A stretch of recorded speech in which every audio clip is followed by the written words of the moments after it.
The gunshot cracked through the dry Arizona air like a whip against silence. Abigail Montgomery froze in her seat, heart hammering against her ribcage as she peered through the dusty train window. Outside on the Whispering Creek station platform, a man collapsed to the ground, his body crumpling like a discarded newspaper. Blood bloomed across his shirt, a crimson flower opening in the golden afternoon light. Passengers around her gasped and scrambled away from the windows. Someone screamed. The train whistle blasted, cutting through the case as the locomotive shuddered, preparing to continue its journey. "Wait," Abby whispered, her fingers pressing against the glass. This was supposed to be her stop. Whispering Creek, Arizona territory. The place where her Uncle Benjamin waited. The last hope she had in this world. The conductor appeared at the end of the car. "Last stop, miss. Whispering Creek." His voice held no acknowledgement of the violence that had just unfolded. "But there's been—" Abby gestured toward the window, her hand trembling. "A man was just shot." The conductor shrugged. "Territory justice, most likely. Not our concern. This is the end of the line. All passengers must disembark." The finality in his voice left no room for argument.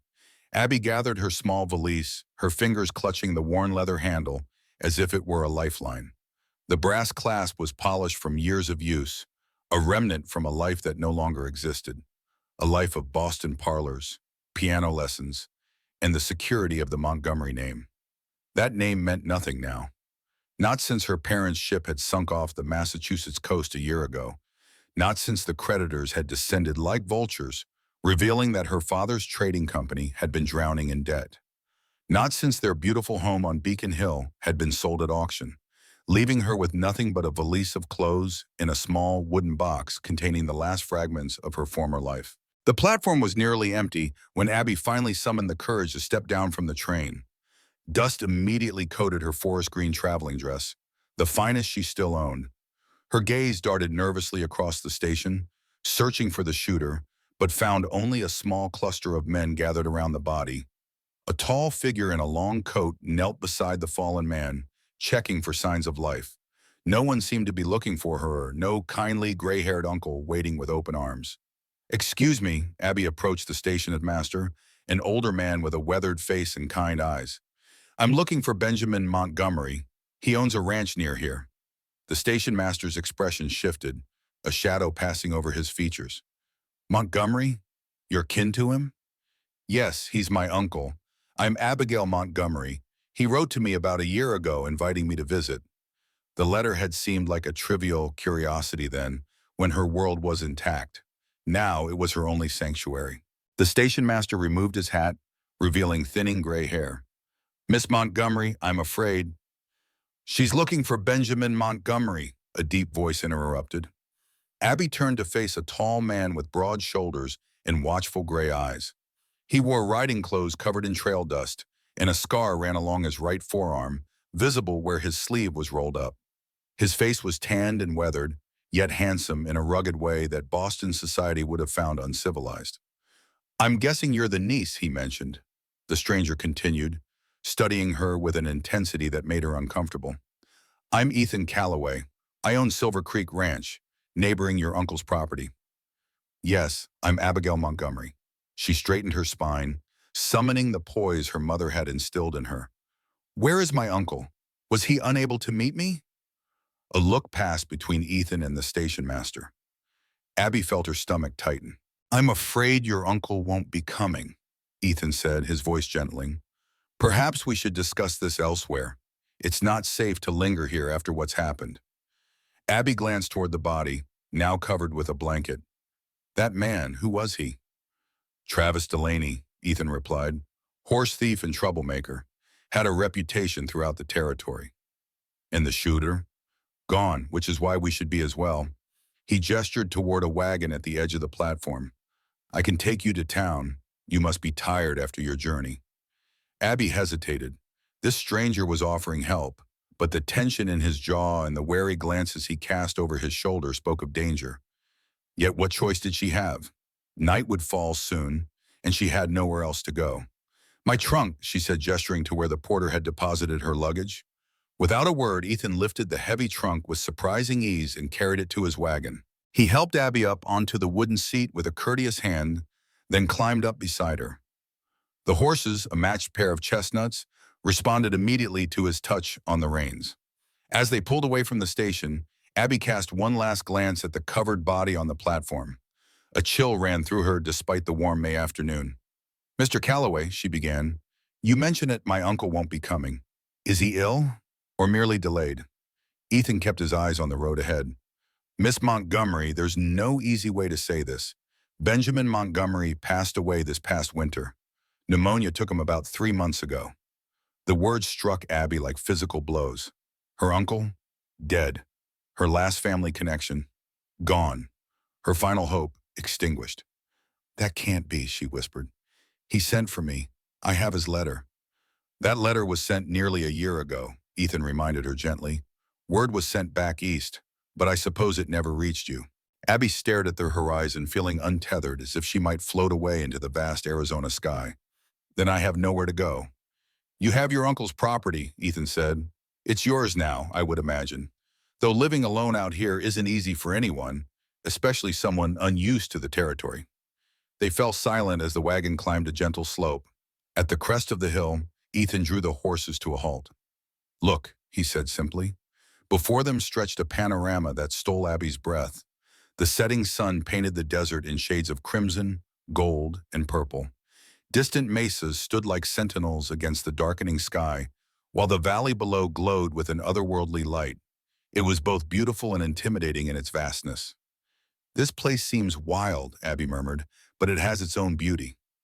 Ethan nodded, his expression softening as he gazed at the landscape. "People come here for all sorts of reasons: gold, land, or to escape something. But sometimes they find something else entirely, a chance to begin again." A strange sensation fluttered in Abby's chest. Was that what her uncle had intended for her? A new beginning? And now, with him gone, was she meant to find it alone? The wagon continued down the slope toward a cluster of buildings in the valley, Whispering Creek. The settlement was modest. A main street lined with wooden buildings, a church steeple visible at the far end, a few side streets branching off into residential areas.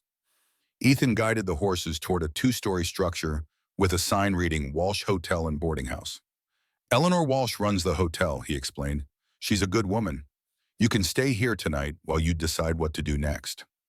Inside the hotel lobby, they were greeted by a woman with salt and pepper hair pulled into a neat bun.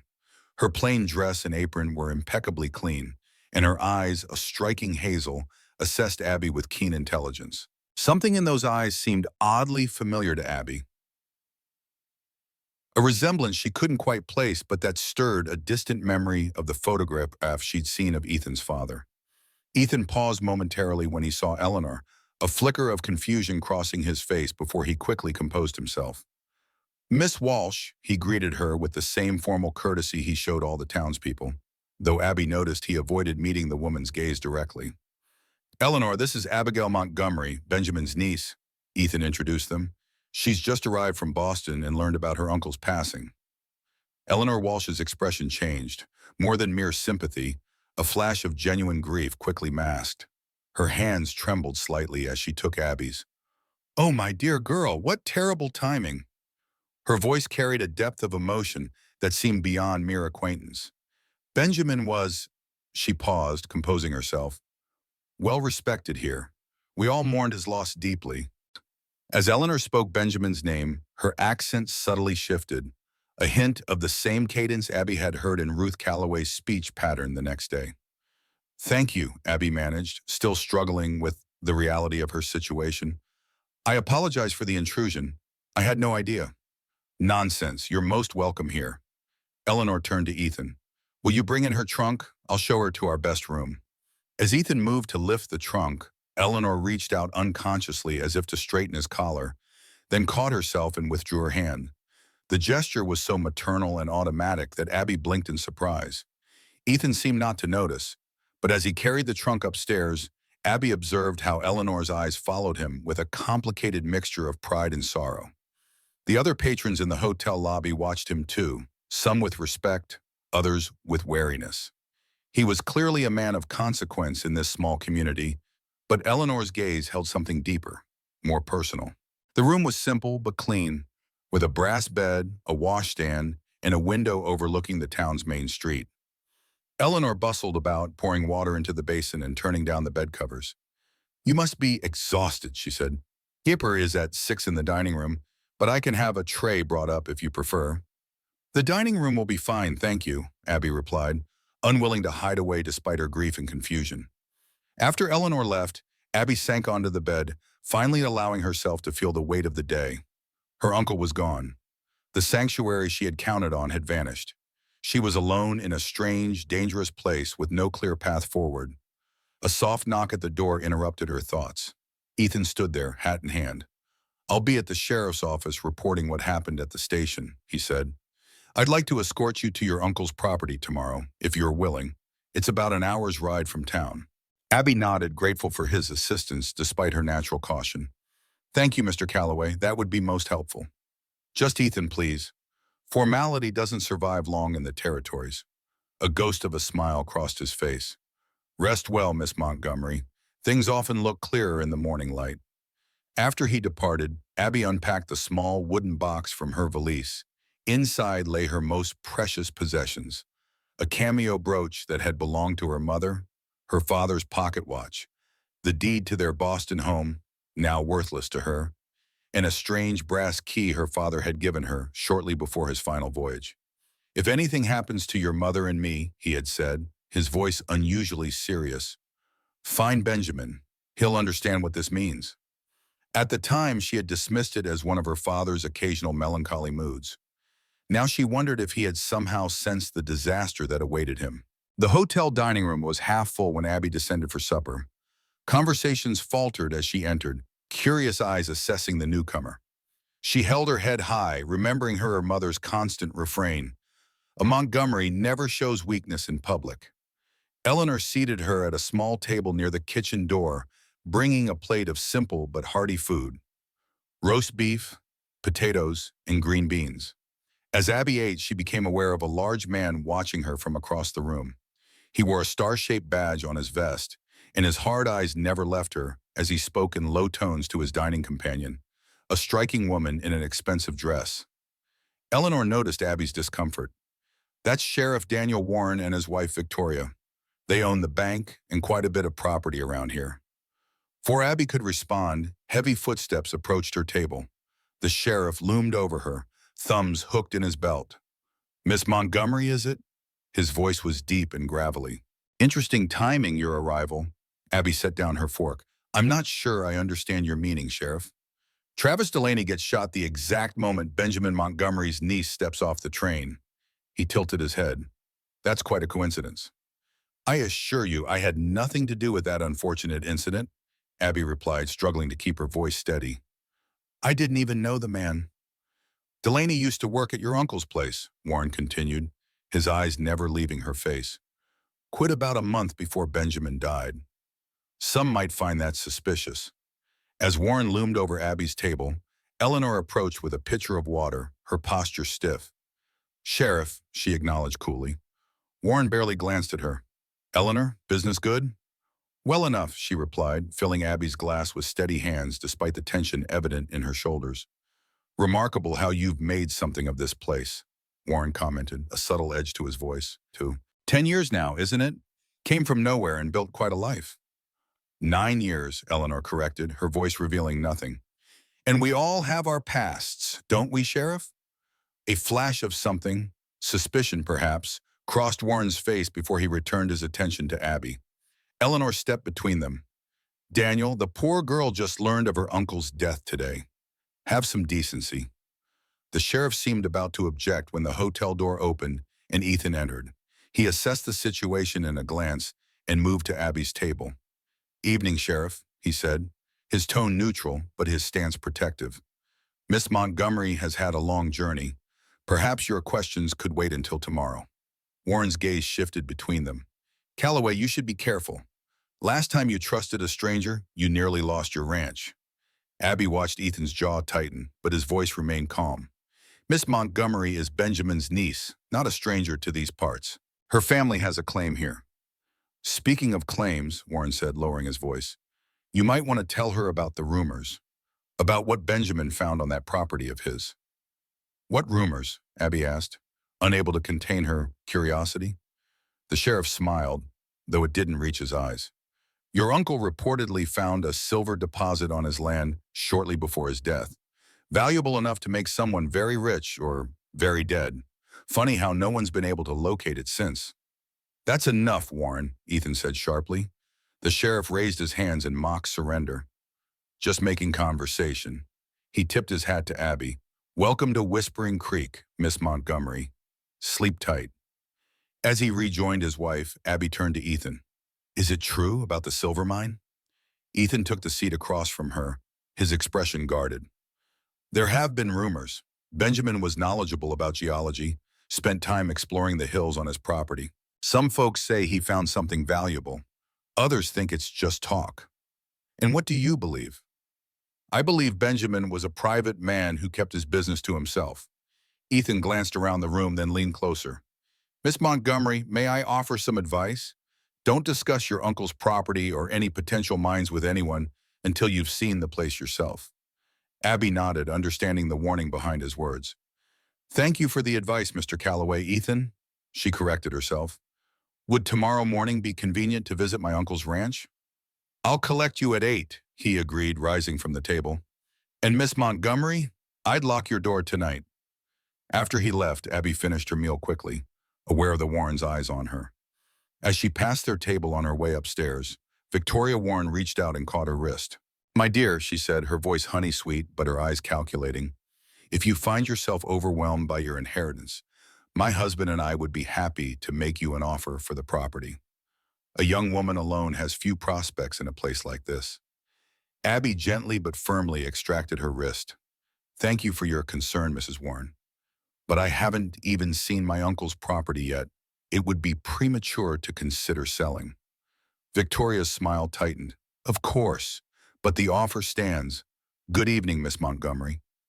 In her room, Abby turned the key in the lock as Ethan had suggested.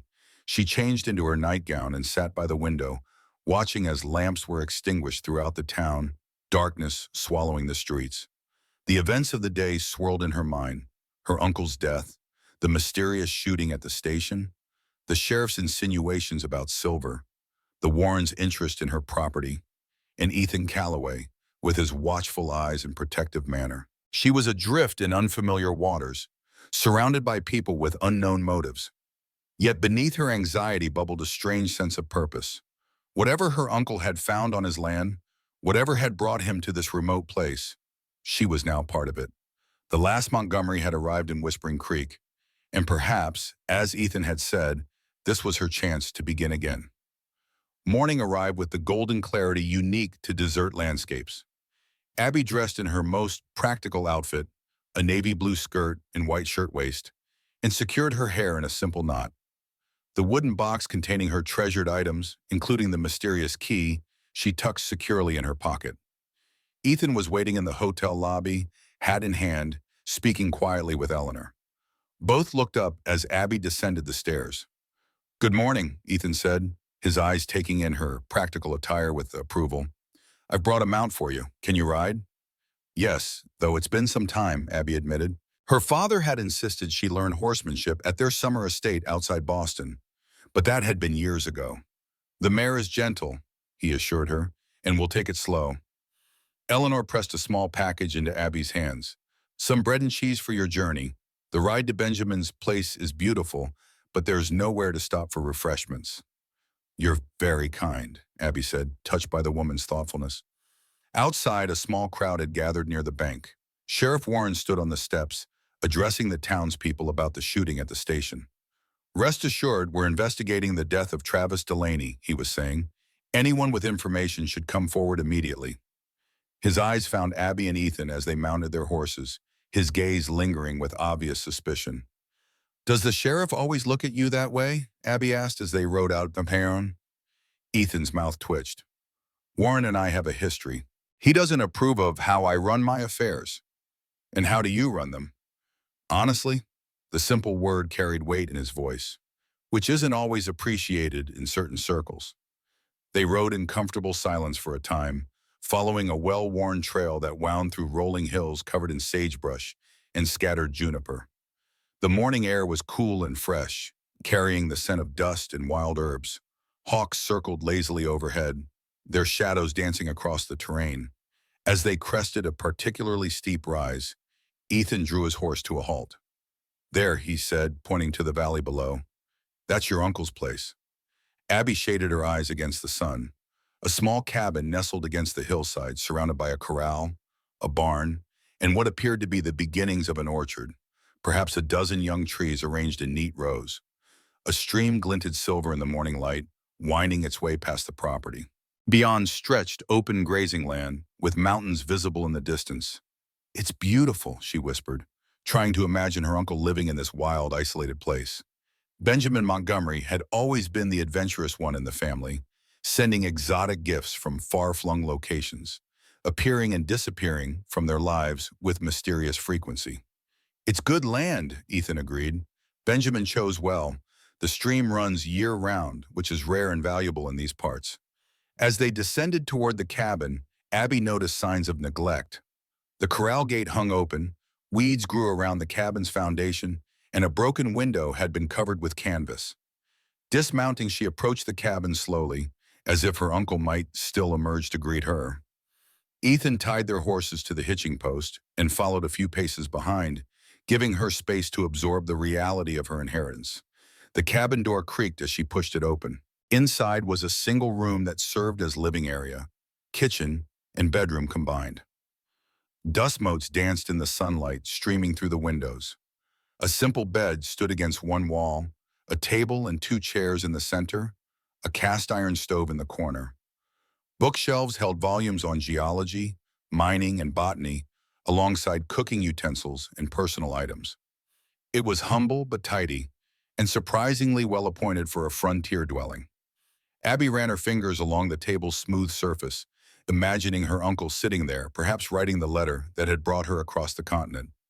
"He lived simply," Ethan observed from the doorway, "but comfortably."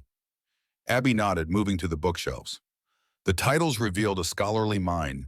Many of the books on geology were advanced texts she recognized from her father's library. A framed photograph on the shelf caught her attention. She picked it up, wiping dust from the glass. Three young men stood proudly in front of what appeared to be a mine entrance.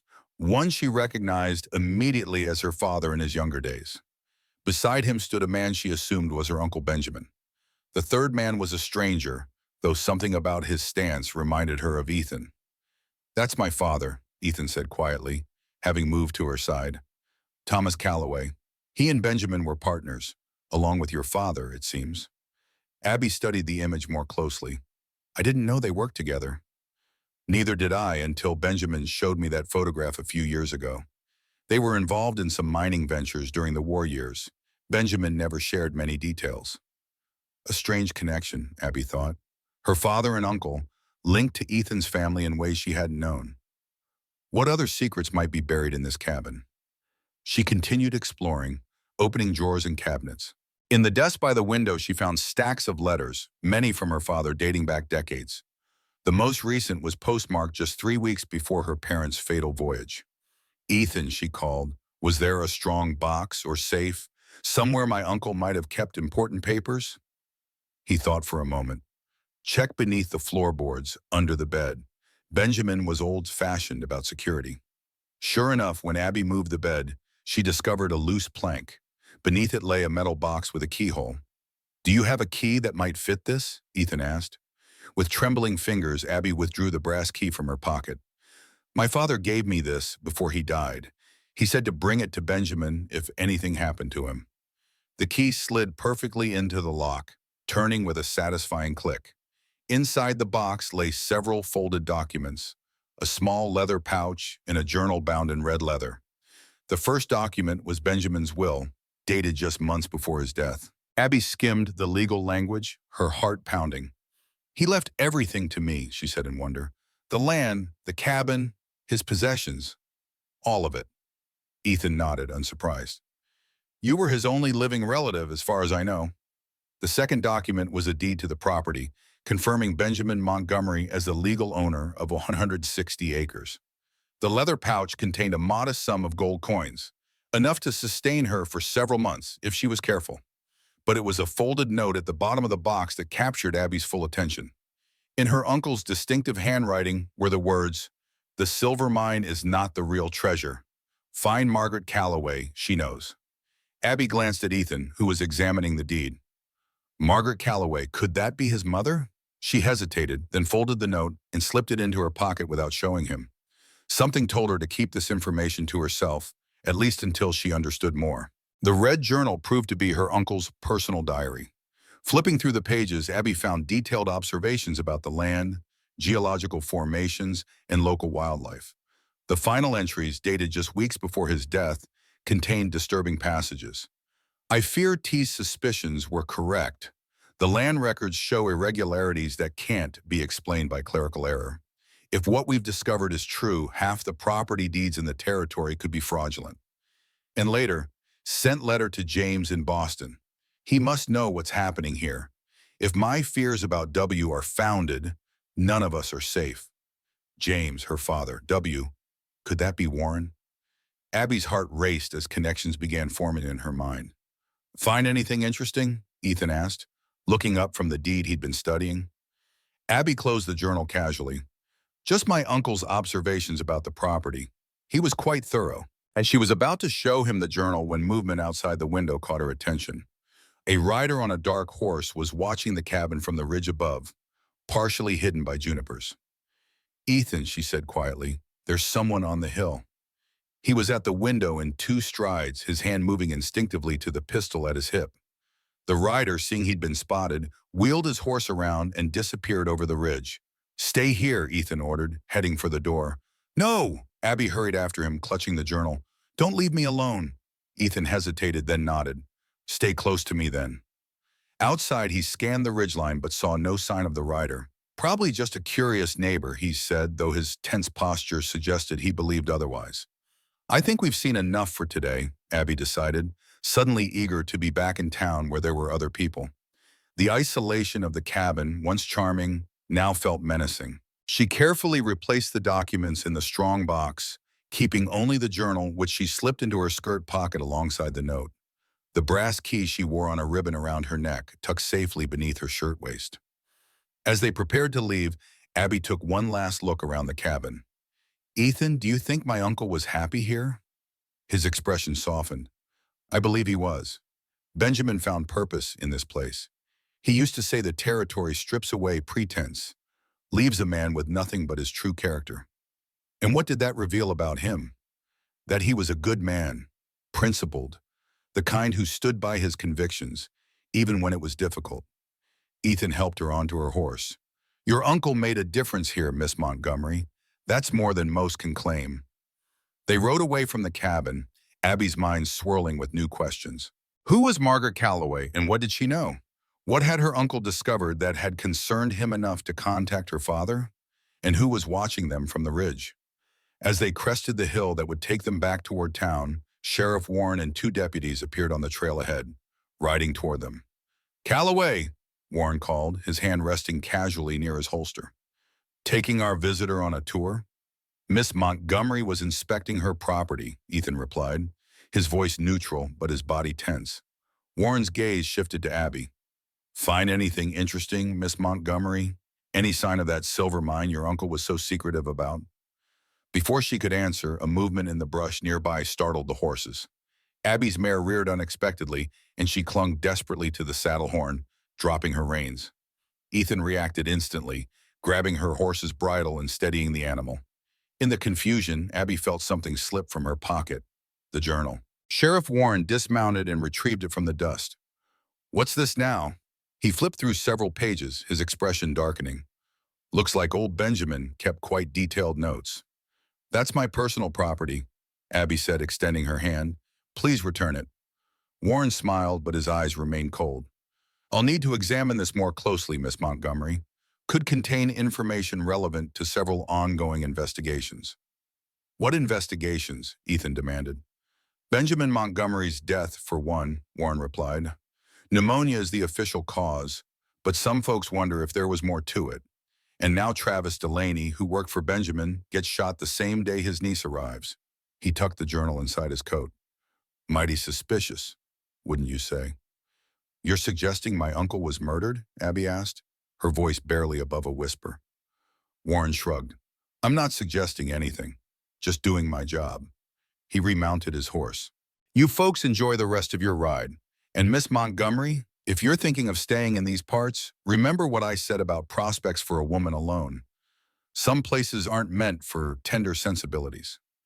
As the sheriff and his deputies rode away, Abby turned to Ethan, her face pale. He can't simply take my uncle's journal. That's theft. He's the law here, Ethan said grimly. But don't worry, we'll get it back. How? I have friends in the territorial capital, and your uncle's attorney in Tucson should be notified of his passing. Once legal matters are properly handled, Warren will have to return your property. Ethan's expression was troubled. But until then, we should be careful. If Benjamin did discover something worth killing for, the unfinished sentence hung between them, ominous in the clear mountain air. Abby thought of the note hidden in her pocket, the one mentioning Margaret Calloway. If her uncle had been murdered for what he knew, she might be in danger as well. Ethan, she said quietly, I'd like to accept your earlier offer of assistance. I have nowhere else to go, and it seems I've inherited more than just a piece of land. He nodded, understanding her unspoken fear. You're welcome at Silver Creek for as long as you need. My Aunt Ruth runs the household. Her presence will ensure your reputation remains intact. As they continued toward town, the sun high overhead now, Abby felt a strange mix of emotions. Grief for the uncle she'd barely known, fear of the dangers surrounding his legacy, and beneath it all, a growing determination to uncover the truth, not just about Benjamin's death, but about whatever conspiracy had concerned him enough to reach out to her father. She was a Montgomery, after all, and Montgomerys didn't surrender in the face of adversity. They persevered. They fought back. Abigail straightened her spine and lifted her chin, facing the road ahead with newfound resolve. Whatever secrets Whispering Creek held, she would uncover them. Whatever treasure her uncle had valued more than silver, she would find it. And whoever was responsible for the darkness that had claimed her family would face justice, no matter the cost. The Silver Creek Ranch sprawled across the valley like a small kingdom. As they approached, Abby took in the impressive main house, a substantial two-story structure built of timber and stone, flanked by a large barn, bunkhouse, and various outbuildings. Corrals contained horses that raised their heads at their arrival, and cattle grazed on distant pastures. A stream wound through the property, feeding an orchard of mature fruit trees. It was larger and more established than her uncle's modest homestead, speaking of years of successful ranching. This is all yours? She asked, unable to keep the awe from her voice. Ethan nodded, a hint of pride in his expression. Built most of it myself with help from good men. My father started with just 50 acres. We're up to 800 now. It's magnificent, Abby said sincerely. A woman emerged from the house as they dismounted. She was in her early 60s, with silver-streaked hair pulled into a practical bun and sharp, intelligent eyes that assessed Abby immediately. Despite her age, she moved with the energy of someone much younger, her spine straight, her steps purposeful. You've brought company, I see, she called to Ethan, wiping her hands on her apron. Aunt Ruth, this is Miss Abigail Montgomery, Ethan introduced them. Benjamin Montgomery's niece from Boston. She's just arrived to claim her uncle's property, only to learn of his passing. Ruth Calloway's expression softened. Oh, my dear, what terrible timing. She approached Abby and took her hands. Benjamin was a good friend to this family. We all felt his loss deeply. Thank you, Abby said, touched by the genuine warmth in the older woman's voice. Mr. Calloway, Ethan, has kindly offered me hospitality while I decide what to do next. Of course, Ruth said, shooting Ethan an approving glance. You're most welcome here. Come inside. You must be exhausted after your journey. As a ranch hand led their horses away, Ruth guided Abby into the house. The interior was surprisingly refined for a frontier dwelling, with polished wooden floors, comfortable furniture, and several bookcases filled with volumes. Though not as elegant as her parents' Boston home had been, it spoke of taste and prosperity. The guest room is upstairs, second door on the right, Ruth explained. It has its own washstand and a view of the mountains. I'll have hot water sent up so you can freshen up before dinner. You're very kind, Abby said, overwhelmed by the hospitality. Ruth patted her hand. Kindness is currency out here, Miss Montgomery. We survive by helping one another. She glanced toward Ethan, who was removing his hat and gloves. My nephew understands that better than most. The guest room was spacious and inviting, with a large bed covered in a colorful quilt, a writing desk by the window, and a washstand with a porcelain basin. Lace curtains framed the windows, and a small vase of wildflowers graced the nightstand, a thoughtful touch that brought unexpected tears to Abby's eyes. After washing away the trail dust, she changed into her second-best dress, a powder blue cotton with white trim. It was woefully out of place in this frontier setting, but it was all she had brought with her. As she pinned up her hair, she heard voices from below, including one she didn't recognize, a man with a slight accent. Dinner was served in a comfortable dining room with windows overlooking the valley.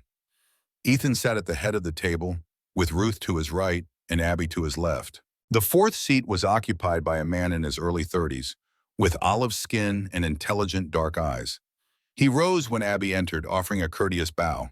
Miss Montgomery, this is Miguel Vasquez, Ethan introduced him, my foreman and right hand. An honor, señorita, Miguel said, his English perfect but flavored with a Mexican accent.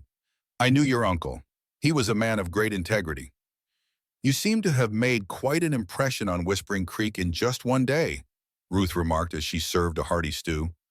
The whole town's talking about Benjamin Montgomery's niece from Boston. The whole town is always looking for something to talk about, Ethan replied dryly. But yes, Miss Montgomery's arrival has caused a stir, especially given the timing with Delaney's shooting. Travis Delaney, Miguel's expression darkened. A man with many enemies. Did you know him well? Abby asked. Miguel exchanged a glance with Ethan before answering. He worked for your uncle briefly. Before that, he was deputy sheriff under Warren. They had a disagreement. Delaney left the position suddenly. What sort of disagreement? Abby pressed, sensing something significant in his hesitation. The kind that leaves a man looking over his shoulder, Miguel replied cryptically. Ruth steered the conversation to lighter topics. The spring weather, the upcoming cattle drive, the church social planned for the following month. But Abby noticed the tension that remained, like an undercurrent beneath the pleasant mealtime conversation. After dessert, an apple pie that reminded Abby painfully of home, Ruth excused herself to supervise the kitchen cleanup. Miguel departed for the bunkhouse, leaving Abby alone with Ethan in the sitting room. A fire crackled in the large stone fireplace, warding off the desert night's chill. Ethan poured 2 small glasses of amber liquid from a crystal decanter and offered one to Abby. Whiskey, he explained. Not a usual offering for a lady, but out here it sometimes serves as medicine. Abby accepted the glass. In Boston, such an offer would have been scandalous.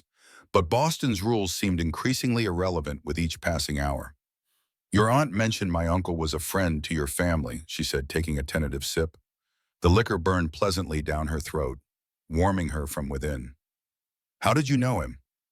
Ethan settled into an armchair across from her, the firelight casting shadows across his face. Benjamin helped me keep this ranch when others were trying to take it. My father and he were partners once, as you saw in that photograph. After my father died, Benjamin felt responsibility toward me, I suppose. Your father died in a mining accident? Abby recalled the details from their earlier conversation. Ethan's expression grew distant. A mine explosion, 10 years ago, silver mine up in the Catalina Mountains. Benjamin was there that day but survived. I'm sorry, Abby said softly. And your mother? Something flickered across Ethan's face, pain quickly concealed. She disappeared shortly afterward. Some say the grief was too much, that she left to start a new life elsewhere. His voice hardened slightly. Others had different theories. What do you believe? I believe my mother would never have abandoned me willingly. His gray eyes met hers directly, just as I believe there was more to my father's death than a simple mining accident. What was she like? Abby asked gently. Your mother? Ethan's gaze drifted to the fire. Strong, not just in spirit, though she had that in abundance, but physically strong. She could ride as well as any man, shoot straight, birth a calf, or splint a broken bone. His voice softened, but she was gentle too. She loved poetry, kept books of it beside her bed. He smiled faintly at a memory. She used to say that surviving in this land required both strength and tenderness, like the cactus that produces delicate flowers from its armored skin.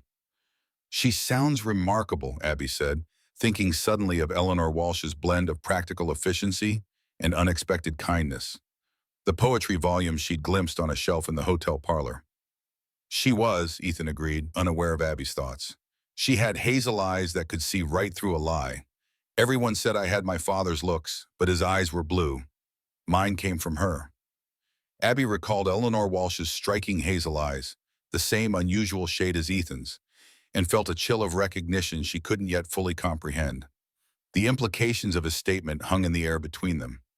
Abby thought of her uncle's journal, now in Sheriff Warren's possession, with its cryptic references to land record irregularities and fears about someone identified only as W. Ethan, she said carefully, did my uncle ever mention concerns about land records?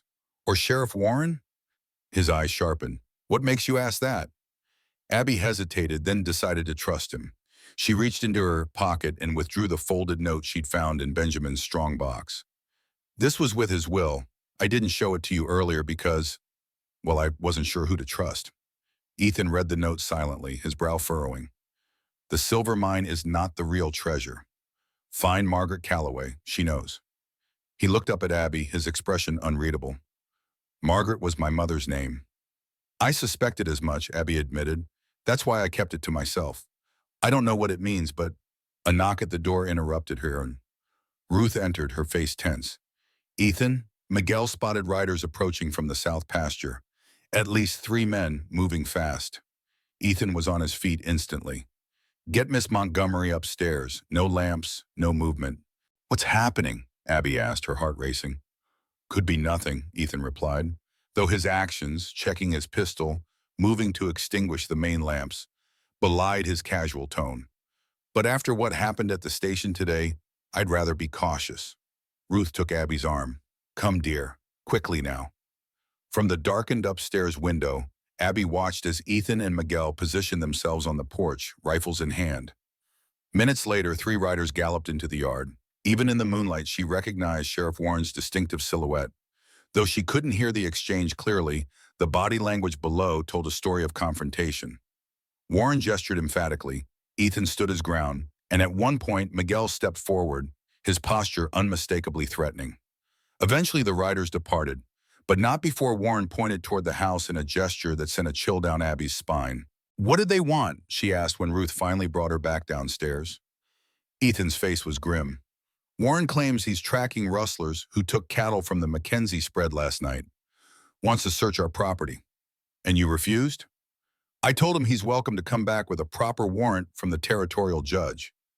Ethan's jaw tightened. This isn't about rustlers. It's about intimidation. And you. Me? But why? Warren asked specifically if you were staying here. Said it wasn't proper for an unmarried woman to be under my roof. His eyes met hers. But I think his concern has nothing to do with propriety and everything to do with what might be in that journal he took. Ruth placed a comforting hand on Abby's shoulder. You're safe here, my dear. Ethan has men watching the property tonight. No one will bother you. Despite the reassurance, sleep eluded Abby. She lay awake in the unfamiliar bed, listening to the night sounds. Coyotes howling in the distance, the creaking of the house, the occasional footsteps of whoever was keeping watch. Her mind raced with questions. What had her uncle discovered that was valuable enough to kill for? How was Ethan's missing mother connected to it all?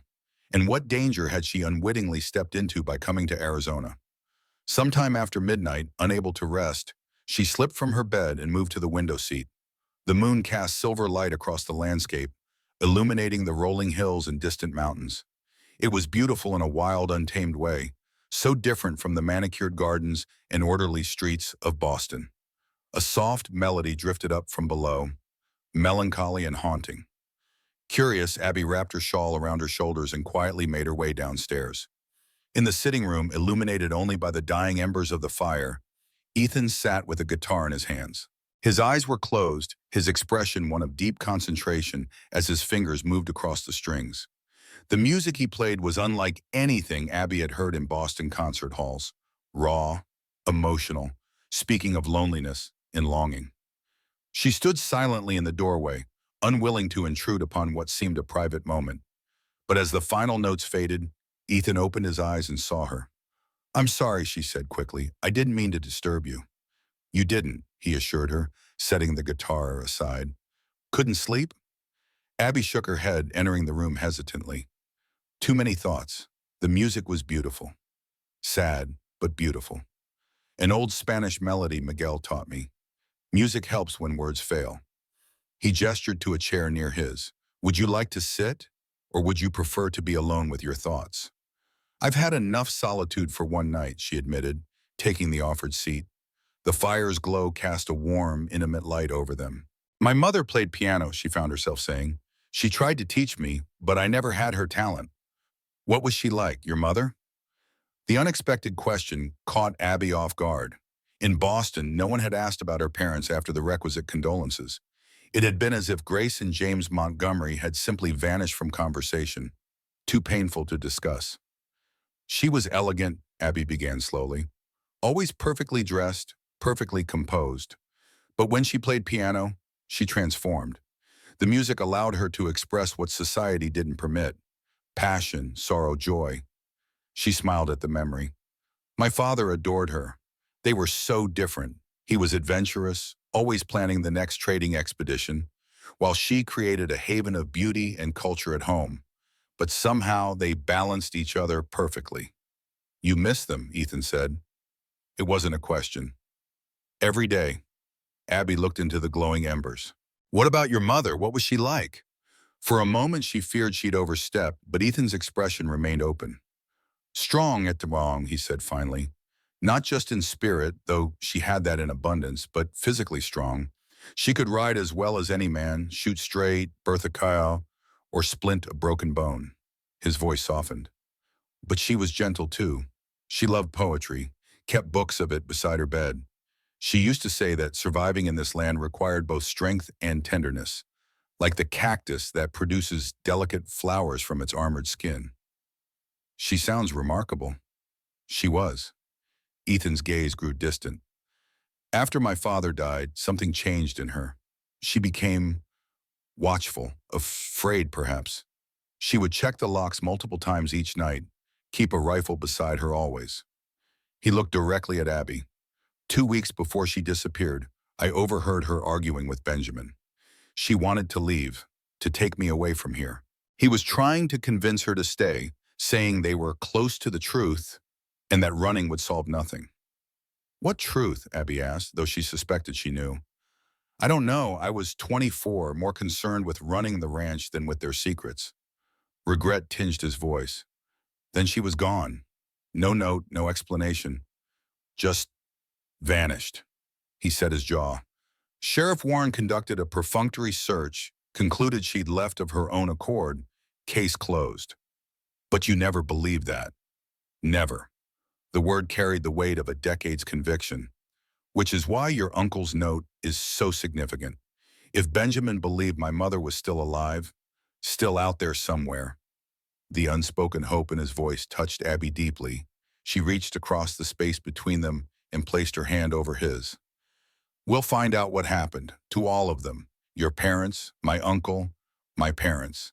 There's a connection here, I'm certain of it." Ethan looked down at their joined hands, then back to her face, something shifting in his expression. "It's dangerous, Abigail. Warren won't hesitate to eliminate threats to whatever he's hiding. Your uncle likely discovered that firsthand." "I'm already in danger," she pointed out, "simply by being Benjamin Montgomery's niece. At least this way, I'm moving toward answers rather than waiting for them to find me." A ghost of a smile touched his lips. "You're braver than most men I know." "Not brave," she corrected, "simply without alternatives. Desperation can look remarkably like courage." They sat in companionable silence for a time, watching the embers slowly fade. Outside, an owl called, its lonely voice echoing across the night. "We should return to your uncle's property tomorrow," Ethan said eventually. "There might be more clues there, something Warren doesn't know about." "I'd like that," Abby agreed, rising from her chair. Thank you, Ethan, for everything. As she turned to go, he spoke again, his voice quiet but intense. Abigail, whatever we discover, whatever happens, you're not alone in this. I give you my word. The simple promise, offered without flourish or exaggeration, carried more weight than all the elaborate assurances she'd received from Boston suitors. This man, she sensed, did not give his word lightly. I believe you, she replied softly. Good night, Ethan. Morning dawned clear and bright, the desert air crisp with the scent of sage and juniper. Abby dressed in clothes Ruth had provided, a practical, divided riding skirt and cotton blouse that had belonged to a niece. They were simpler than anything she'd worn in Boston, but far more suitable for frontier life. At breakfast, Miguel reported no disturbances during the night, but his expression remained vigilant. We'll take Miguel with us to your uncle's property, Ethan informed her as they prepared to leave. He has the eyes of a hawk and the instincts of a wolf. If anyone's watching the place, he'll know. They rode out shortly after sunrise, taking a different route than the day before. Ethan led them through a narrow canyon, explaining that it would be harder for anyone to follow them this way. Warren's men aren't skilled trackers, Miguel added. They rely on the obvious trails. As they approached Benjamin's cabin from the eastern ridge, Miguel suddenly raised his hand, signaling them to stop. Someone's been here, he said quietly, pointing to barely discernible marks in the dusty soil. 2 horses, within the last few hours. They approached cautiously, Ethan and Miguel with rifles at the ready. The cabin appeared undisturbed, but Miguel identified fresh footprints on the porch. Wait here, Ethan instructed Abby, dismounting. He and Miguel entered the cabin first, checking each corner before signaling it was safe. Inside, the disturbance was immediately apparent. Drawers had been pulled out, their contents scattered across the floor. Books had been yanked from shelves, their pages flipped through and discarded. The mattress had been slashed open, straw spilling from the gaping wound. They were looking for something, Abby said, surveying the destruction with dismay. And didn't find it, Ethan concluded, noting the empty space beneath the floorboard where the strong box had been. The box is gone. I have the key and the most important documents, Abby reminded him, touching the key beneath her blouse. But someone knew about the hiding place. Only a few people knew Benjamin kept valuables under the floor, Ethan said grimly. Myself, Sheriff Warren possibly, and whoever Benjamin might have told. Miguel, who had been examining the cabin's perimeter, returned with news. They tried to hide their tracks, but they headed west, toward town. Warren's men, Ethan concluded. Question is, did they find what they were looking for? Abby knelt beside the scattered books, noting with sadness how her uncle's careful arrangements had been destroyed. As she gathered the volumes, a folded paper slipped from between the pages of a geological survey text. It was a hand-drawn map showing what appeared to be the Montgomery property and surrounding areas. A location on the eastern edge was marked with an X and the notation MC Safekeeping. The date in the corner was just 2 weeks before Benjamin's death. MC, Abby whispered, showing the map to Ethan. Margaret Calloway? His expression tightened. Or it could be mining claim. But given the note we found yesterday, we need to check this location, Abby decided, memorizing the landmarks on the crude map. They spent another hour searching the cabin methodically, but found nothing else of significance. As they prepared to leave, Abby felt a strange reluctance. This small cabin was her last connection to her uncle, and seeing it violated left her with a sense of loss that surprised her. Sensing her mood, Ethan approached. We'll restore it, he promised. Once this is over, this place can be a home again. The marked location on Benjamin's map proved to be a small cave in a rocky outcropping, nearly invisible unless one knew exactly where to look. Miguel stayed with the horses while Ethan and Abby investigated. The entrance was narrow, requiring them to proceed in single file. Ethan lit a small lantern he'd brought, illuminating a space just large enough for a person to stand upright. Look, Abby said, pointing to a small metal box wedged into a crevice in the rock wall. It wasn't locked, and inside they found several folded documents wrapped in oilcloth to protect them from moisture. Abby unfolded them carefully, revealing what appeared to be land deeds and official government land grant certificates. These are originals, Ethan said, examining them with growing disbelief.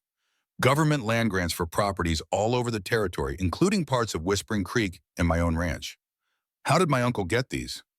I don't know, but Ethan paused, comparing two documents. Look at this. The same parcel of land, two different grants with different names. One dated 1865, the other 1870. Abby studied the papers.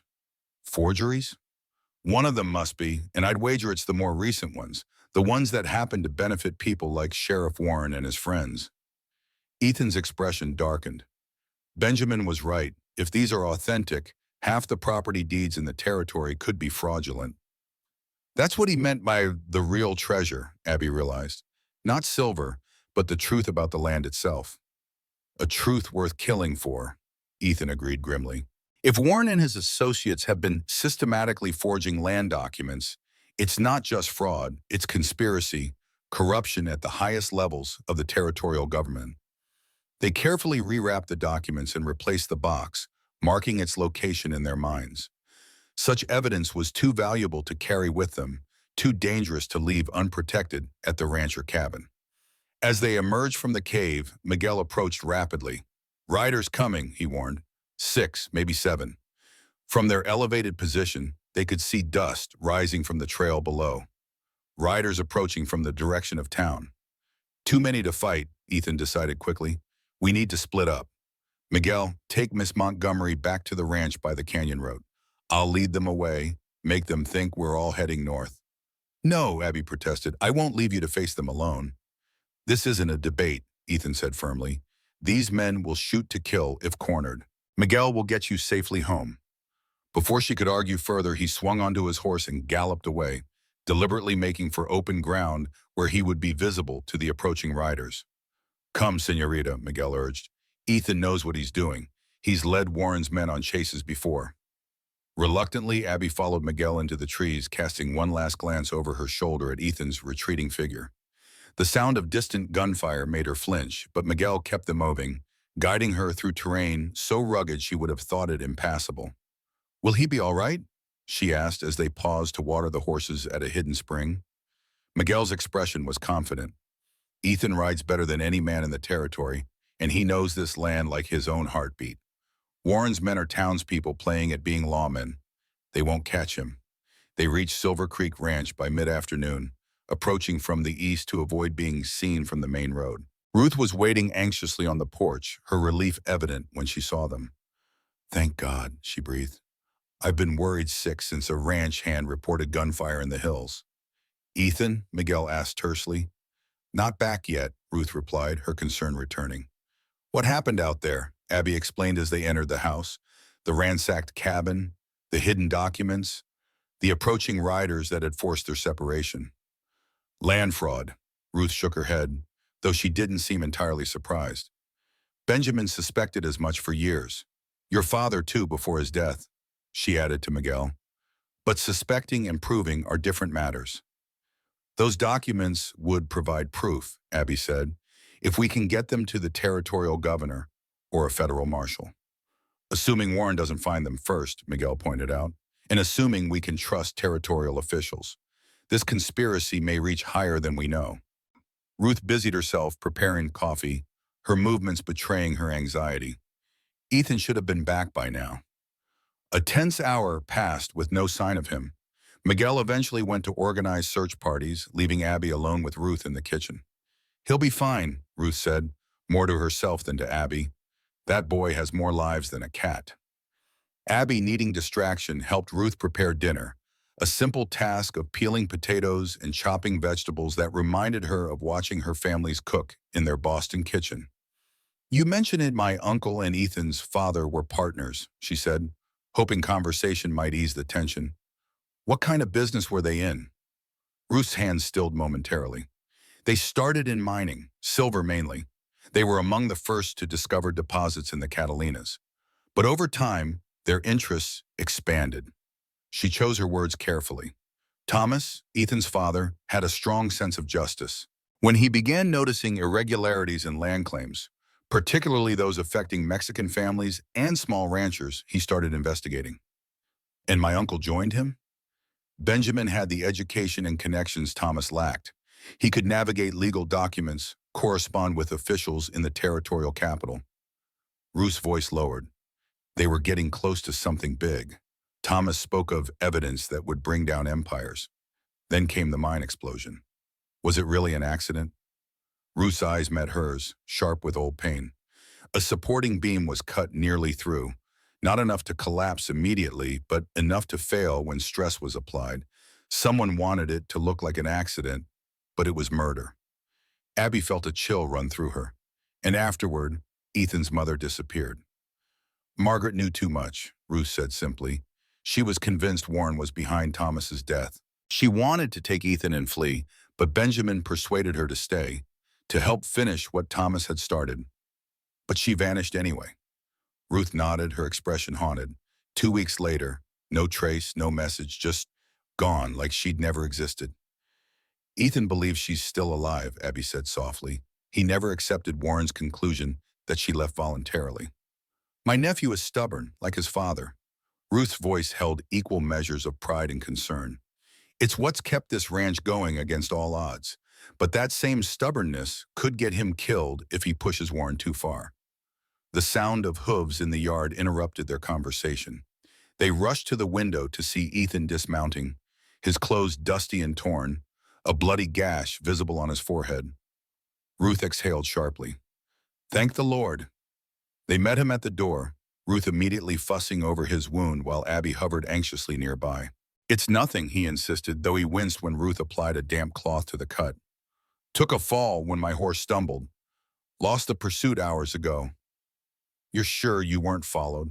Miguel asked, joining them from the bunkhouse. Positive. They gave up near the territorial border. Too afraid of running into Apache territory. Despite his assurances, Ethan looked exhausted, his face drawn with fatigue. Over dinner, they discussed their discoveries and planned their next moves. The documents in the cave were crucial evidence, but getting them to trustworthy authorities would be challenging with Warren watching their every move. We need allies, Ethan concluded. People Warren doesn't suspect, who can move freely. Eleanor Walsh might help, Abby suggested, recalling the hotel proprietress's kindness. She seemed to have no love for the sheriff. Eleanor's sympathetic, Ethan agreed, but association with us puts anyone in danger. Warren wouldn't hesitate to burn down the hotel if he thought she was helping us. What about the old church? Ruth suggested unexpectedly. Father Martinez still holds the keys and Warren rarely sets foot on hallowed ground. Ethan considered this. It could work as a meeting place. Father Martinez was a friend to both Benjamin and my father. And Warren wouldn't suspect a woman going to church for guidance during a difficult time, Abby added, seeing the potential. They agreed that Abby would return to town the next day, ostensibly to pray at the church and arrange for her uncle's belongings to be packed and moved. In reality, she would speak with Father Martinez and lay the groundwork for retrieving the documents. As the evening progressed, Abby found herself watching Ethan with growing concern. Though he maintained his composure, she noticed the slight tremor in his hands, the way he occasionally pressed his fingers to his temples when he thought no one was looking. Later, when Ruth and Miguel had retired, she confronted him in the sitting room. Your head injury is worse than you're admitting, she said directly. Ethan looked up from the fire he'd been staring into, surprise crossing his features. It's just a headache. And dizziness, perhaps nausea. He raised an eyebrow. You have medical training? My father insisted I learn basic nursing during the war, she explained. I volunteered at a military hospital in Boston. She moved closer, studying his pupils in the firelight. You need rest, or that concussion could worsen. A small smile played at the corner of his mouth. Are you always this forthright with men you've just met, Miss Montgomery? Only when they are being stubborn about their health, Mr. Calloway. She held his gaze unwavering. After a moment, he conceded with a nod. You're right, I should rest. Tomorrow will require clear thinking. Yes, it will. Abby hesitated, then spoke the fear that had been growing since their discovery in the cave. Ethan, if these documents prove what we suspect, that Warren and his associates have been systematically stealing land through forged deeds, the implications extend far beyond Whispering Creek. I know, the territorial governor himself could be implicated. Judges, land office officials. Which means we can trust almost no one. The realization settled heavily between them. We're facing something much larger than justice for your father or my uncle. Second thoughts? He asked, studying her face. Abby straightened her spine. No, but I'm not naive about the dangers. She met his gaze steadily. People have already died for this truth. We might as well. Not if I can help it, Ethan said, his voice low and intense. Abigail, I meant what I said last night. You're not alone in this. The way he said her name, with such quiet conviction, sent a warmth through her that had nothing to do with the fire. In just 2 days, this man had become more than a stranger, more than an ally. Something was growing between them, something unexpected and powerful. Nor are you, she replied softly.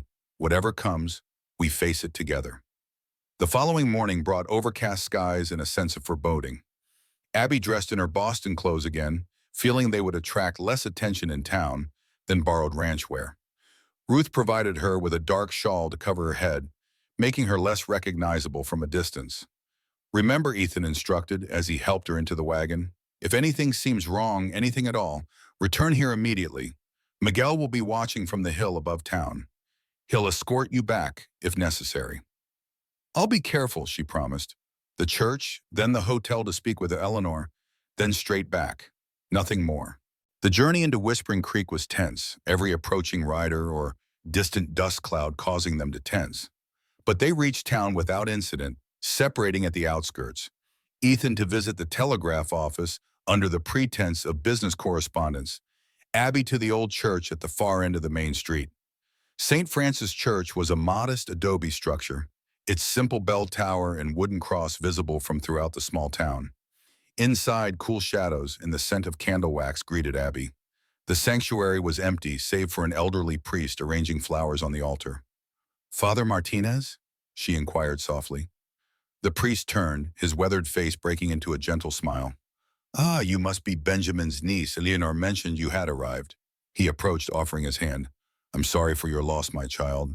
Your uncle was a good man. Thank you, Father. Abby glanced around to ensure they were alone. I need your help.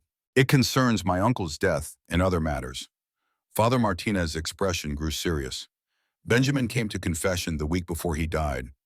He spoke of uncovering great wrongs, of evidence that would restore justice to the territory. He feared for his life. That evidence exists, Father, but those who killed my uncle are searching for it. We need a safe place, somewhere they wouldn't think to look. The priest nodded thoughtfully. The church has hidden many secrets over the centuries, my child. Behind the altar is a small chamber used during more dangerous times to conceal priests from persecution. Few know of its existence. Would you allow us to use it? Just long enough to examine certain documents and decide how best to proceed? For Benjamin's sake, yes. Father Martinez lowered his voice further. But be wary. Sheriff Warren has eyes everywhere, even within these walls at times. Come after sunset tomorrow. I will leave the side door unlocked. Relieved, Abby thanked him and moved to leave. As she reached the church entrance, the door swung open to reveal Victoria Warren, elegantly dressed despite the early hour. Miss Montgomery, Victoria said, her surprise quickly masked by a practiced smile. What a pleasant coincidence. Seeking spiritual comfort in your time of loss? Yes, Abby replied, forcing herself to remain composed. Father Martinez was kind enough to offer prayers for my uncle. How considerate. Victoria's gaze was calculating. My husband mentioned you're staying at the Calloway Ranch. Quite a rapid attachment, wouldn't you say? Ethan Calloway has a certain reputation with women new to the territory. The implication was clear, designed to unsettle and intimidate. Abby refused to show it had any effect. Mr. Calloway has been nothing but a gentleman, she replied evenly. His aunt provides perfect propriety, and I'm grateful for their hospitality while I settle my uncle's affairs. Affairs which could be handled much more easily with the right assistance, Victoria countered smoothly. My offer to purchase the property still stands. In fact, I'm authorized to increase it substantially, say $3,000, enough to return to Boston in comfort or establish yourself elsewhere. The sum was significant, far more than the property was worth for ranching alone. Abby's suspicions deepened. It's generous, she acknowledged, but I'm not ready to make such decisions yet. If you'll excuse me, Mrs. Warren, I have errands to complete before returning to the ranch. Victoria's smile remained fixed, but her eyes hardened. Of course, though I should mention, My husband received a telegraph from Boston yesterday. Apparently, a Mr. Preston Hamilton has been inquiring after your whereabouts. A former fiancé, perhaps? The name struck Abby like a physical blow. Preston Hamilton had been her father's business associate, a man 30 years her senior who had pressed for marriage after her parents' death, offering to settle her father's debts in exchange for her hand. She had refused and fled west instead. Mr. Hamilton has no claim on me, she managed to say, fighting to keep her voice steady. Perhaps not legally, Victoria agreed with false sympathy, but he seems most concerned for your welfare. Daniel has invited him to visit Whispering Creek. Wasn't that thoughtful? With that parting shot, Victoria swept past her into the church, leaving Abby shaken. The Warrens were extending their reach, attempting to pressure her from multiple directions. If Preston arrived, he would try to force her return to Boston, perhaps even claim guardianship on grounds of her youth and sex. Time was running out. Whatever they planned to do with the evidence, it needed to happen quickly. At the hotel, Eleanor Walsh greeted her warmly, though with evident concern. A book of Tennyson's poetry lay open on the counter, the same edition Abby had noticed in Ruth's description of Margaret Calloway's favorites. "You shouldn't be in town alone, dear," Eleanor said, ushering Abby into a private parlor. Her hand at Abby's elbow was calloused in places that suggested years of ranch work, not merely hotel keeping. "Not with Warren watching your every move." As they entered the parlor, Abby noticed a small, framed sketch on the wall, a child's drawing of a ranch house that bore a striking resemblance to Silver Creek's main building. When Eleanor saw her looking at it, she quickly directed Abby's attention elsewhere. "I had to see Father Martinez," Abby explained, keeping her voice low, "and to speak with you, if you're willing to help us." Eleanor's expression grew serious. "Benjamin was my friend too. What do you need?" Abby explained their plan to meet at the church the following evening, asking if Eleanor could create a distraction, perhaps a small incident at the hotel that would draw attention away from the church.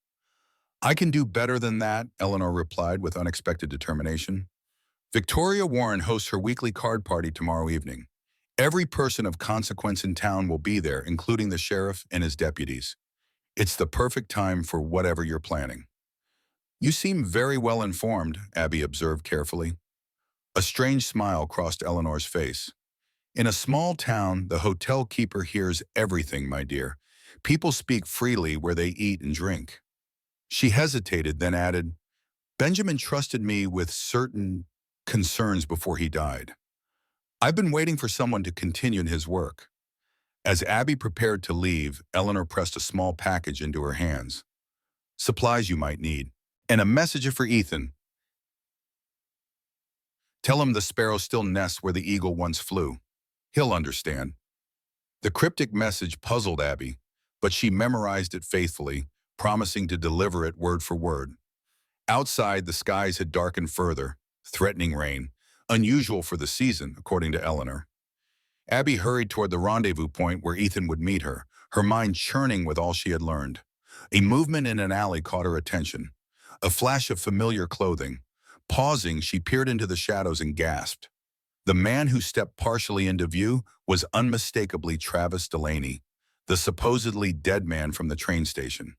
He raised a finger to his lips, then gestured urgently for her to follow him deeper into the alley. Abby hesitated, torn between fear and desperate curiosity. This man was connected to her uncle, had possibly worked for him. If he was alive, it changed everything about their understanding of recent events. Decision made, she glanced around to ensure no one was watching, then stepped into the shadows after him. The alley was narrow and dim, smelling of damp earth and horse manure. Abby's heart hammered in her chest as she followed the figure deeper into the shadows, away from the bustle of the main street. "Mr. Delaney?" she whispered, struggling to reconcile the man before her with the supposedly dead body she had witnessed at the train station. He turned to face her, pressing a finger to his lips again. Up close, she could see that while he resembled the man from the station, there were differences. This man was slightly taller, his beard more neatly trimmed, his eyes sharper with intelligence. "Not Delaney," he said, his voice low and gravelly. "Name's James Harker. I was a friend of your uncle's." "But at the station—" "My brother," Harker said grimly. "Travis and I were twins. Warren killed him thinking he was me. Travis worked as a ranch hand, kept his head down. I was the one investigating the land fraud with Benjamin. Abby struggled to absorb this revelation. You're alive, but your brother died in your place. Pain flickered across Harker's weathered features. A mistake I'll carry to my grave. Travis had no part in any of this, just happened to look like me. His jaw tightened. Another death on Warren's conscience. Not that he has one. How did you know who I was? Abby asked, still wary. Benjamin told me his niece might come someday. Said you were the image of your mother. Harker glanced nervously toward the street. We don't have much time. Warren's men are everywhere. I need to know, did you find what Benjamin hid? The original land grants? Abby hesitated, uncertain how much to reveal. Perhaps. Why should I trust you? A ghost of a smile touched Harker's lips. Cautious. Good. Benjamin would approve. He reached into his coat and withdrew a folded paper. This might help. It was a letter in her uncle's handwriting, addressed to her. My dear Abigail, if you are reading this, then my fears were justified and I am no longer able to protect you or our family legacy. The bearer of this letter, James Harker, has been my trusted ally in uncovering a conspiracy that reaches to the highest levels of the territorial government. Trust him as I have. Together you may accomplish what I could not. Justice for those who have suffered, including Thomas Calloway and countless others whose land and lives have been stolen through forgery and fraud. With deepest affection, your Uncle Benjamin. The date was just 1 week before his death. He knew, Abby whispered. He knew he was in danger. Harker nodded solemnly. Benjamin discovered Warren had forged his signature on land transfers after his death, transactions that supposedly happened weeks after he had already been buried.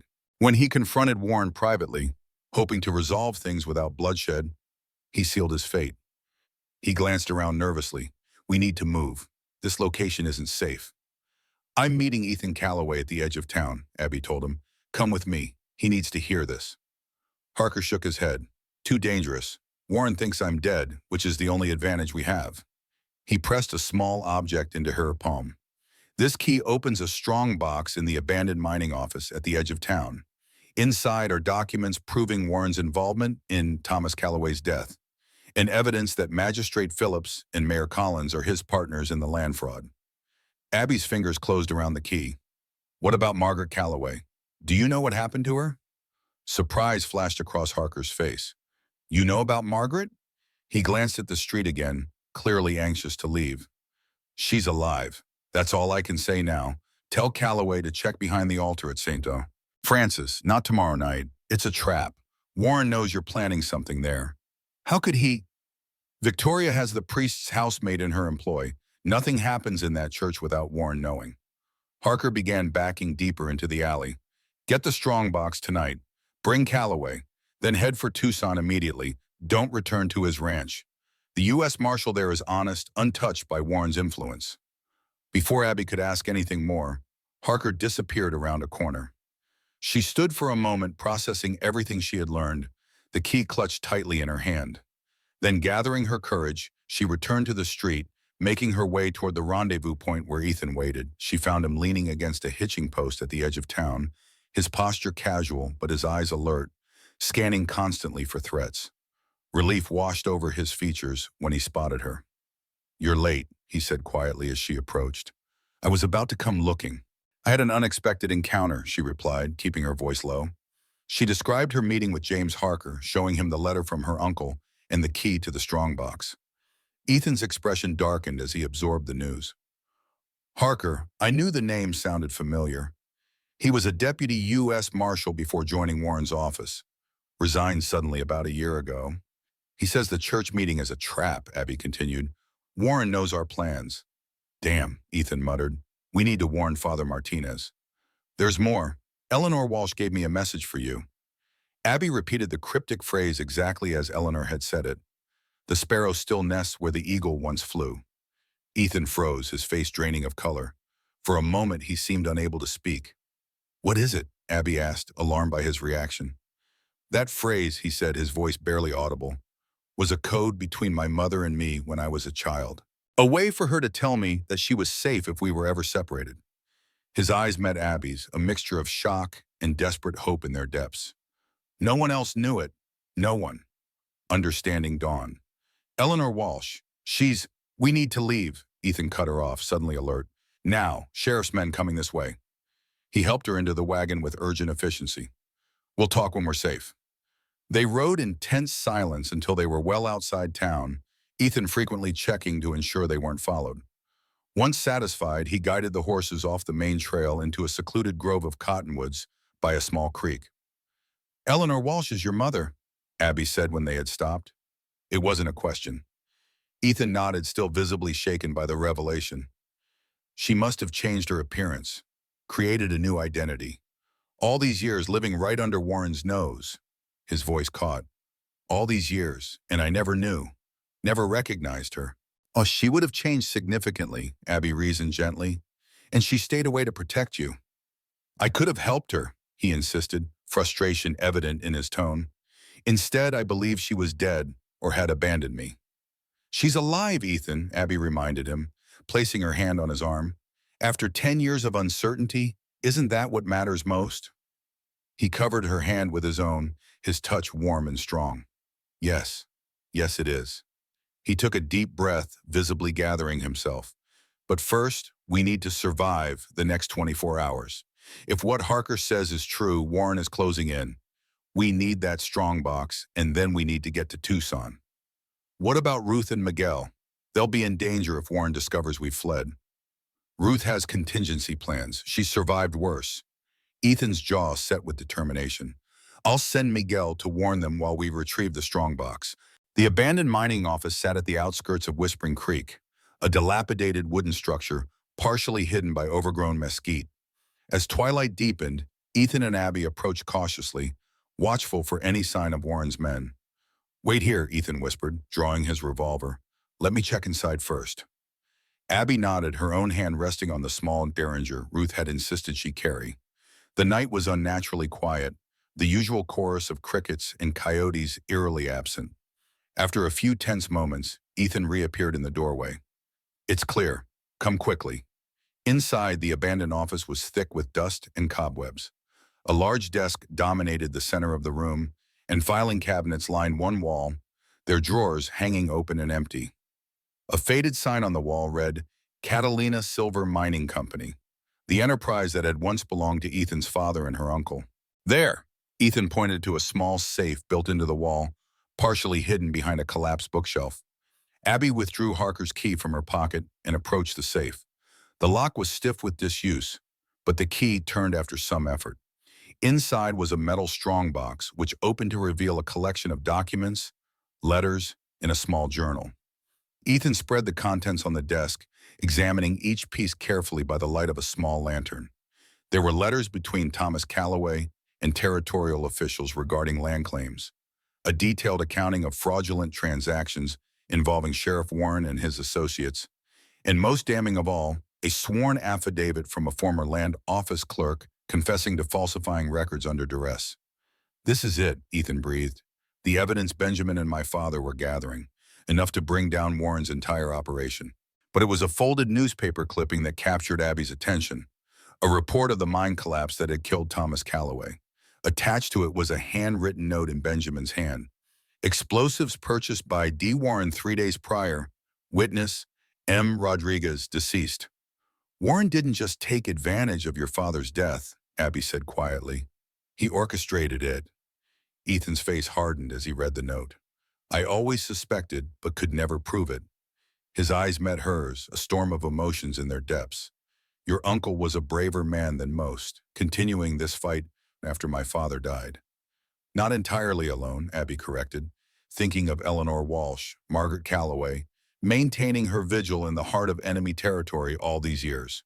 As they carefully gathered the documents, a floorboard creaked outside the office door. Ethan's hand moved instantly to his gun as the door swung open. Miguel stood in the doorway, his expression grim. We need to move now. Warren's gathered a posse. They're headed for the ranch, looking for you both. Ruth? Ethan asked sharply. Safe. I got her out through the back trails. She's with friends at the Cooper place. Miguel stepped inside, closing the door behind him. But there's more. Victoria Warren sent a telegraph to someone in Boston, a man named Preston Hamilton. He's arriving on tomorrow morning's train. Abby felt the blood drain from her face. Preston, he's coming here? Who is he? Ethan asked, concern evident in his voice. My father's former business partner, Abby explained, her voice tight. After my parents died, he offered to settle my father's debts in exchange for marriage. When I refused, he became insistent. It's why I left Boston so quickly after receiving my uncle's letter. Understanding dawned in Ethan's eyes. Warren's bringing him here to pressure you, or worse, to claim legal authority over you and your property. We need to reach Tucson before he arrives, Abby said, gathering the last of the documents. With these papers, we can expose Warren and his conspirators before Preston can establish any claim. Miguel nodded. I have fresh horses waiting at the old line shack, 2 miles east. If we ride through the night, we can reach the territorial road by dawn and be in Tucson by tomorrow evening. They slipped out the back of the mining office and made their way carefully through the darkness, avoiding the main trails.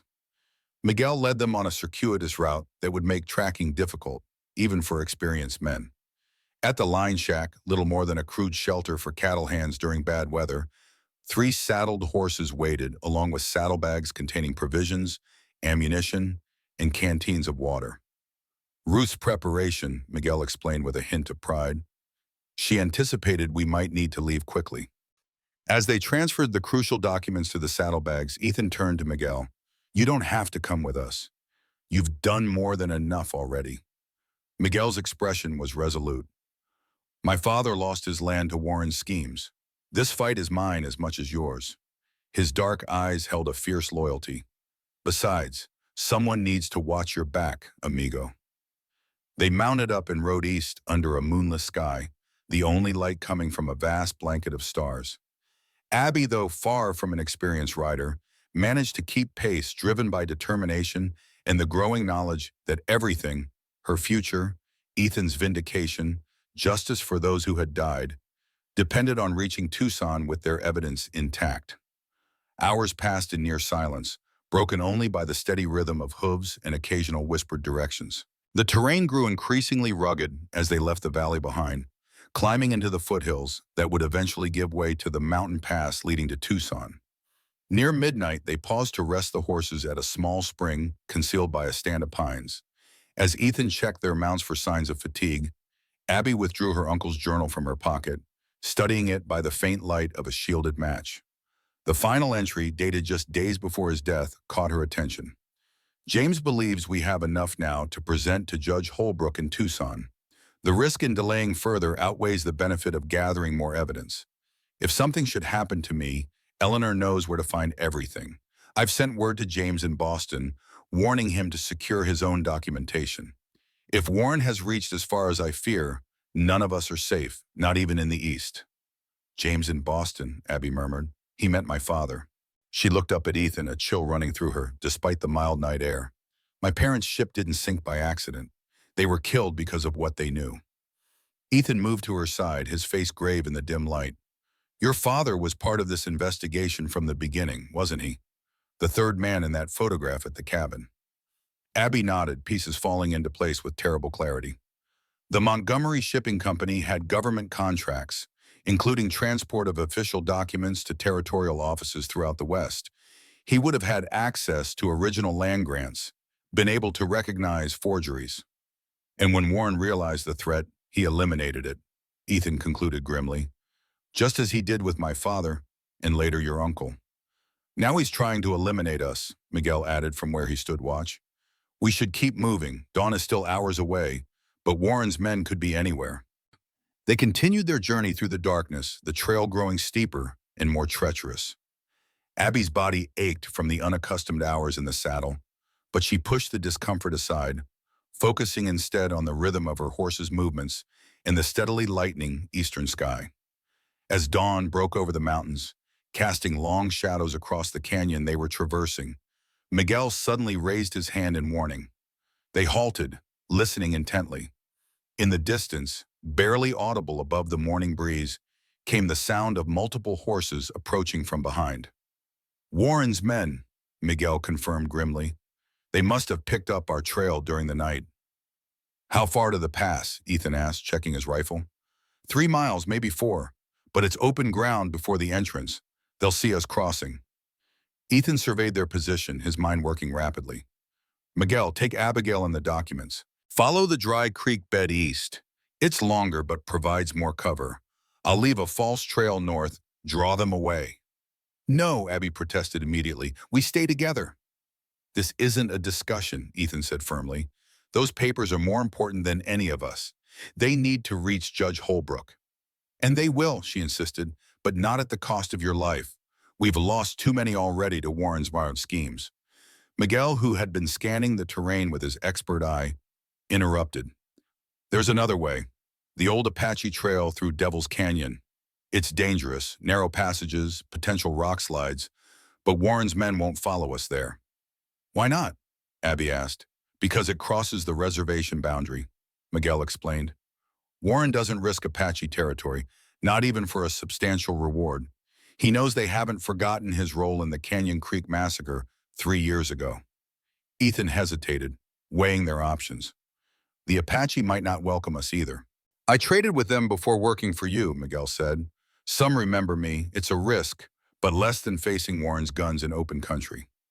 The decision was made for them as the distant riders crested a ridge, now clearly visible in the morning light. 8 men, heavily armed, with Sheriff Warren's distinctive figure at their head. Devil's Canyon, Ethan agreed tersely. Lead the way. Miguel guided them into a narrow ravine that seemed to disappear into the mountainside itself. The path quickly became treacherous, barely wide enough for their horses in some places, with sheer drops to one side and towering rock walls to the other. They were forced to dismount and lead their animals through the most difficult passages. The sun climbed higher, beating down mercilessly on the exposed rock. Water became a precious commodity as they rationed their dwindling supply, knowing they were still hours from the next reliable source. By mid-afternoon, exhaustion was taking its toll. Abby's hands were raw from the reins, her legs trembling with fatigue.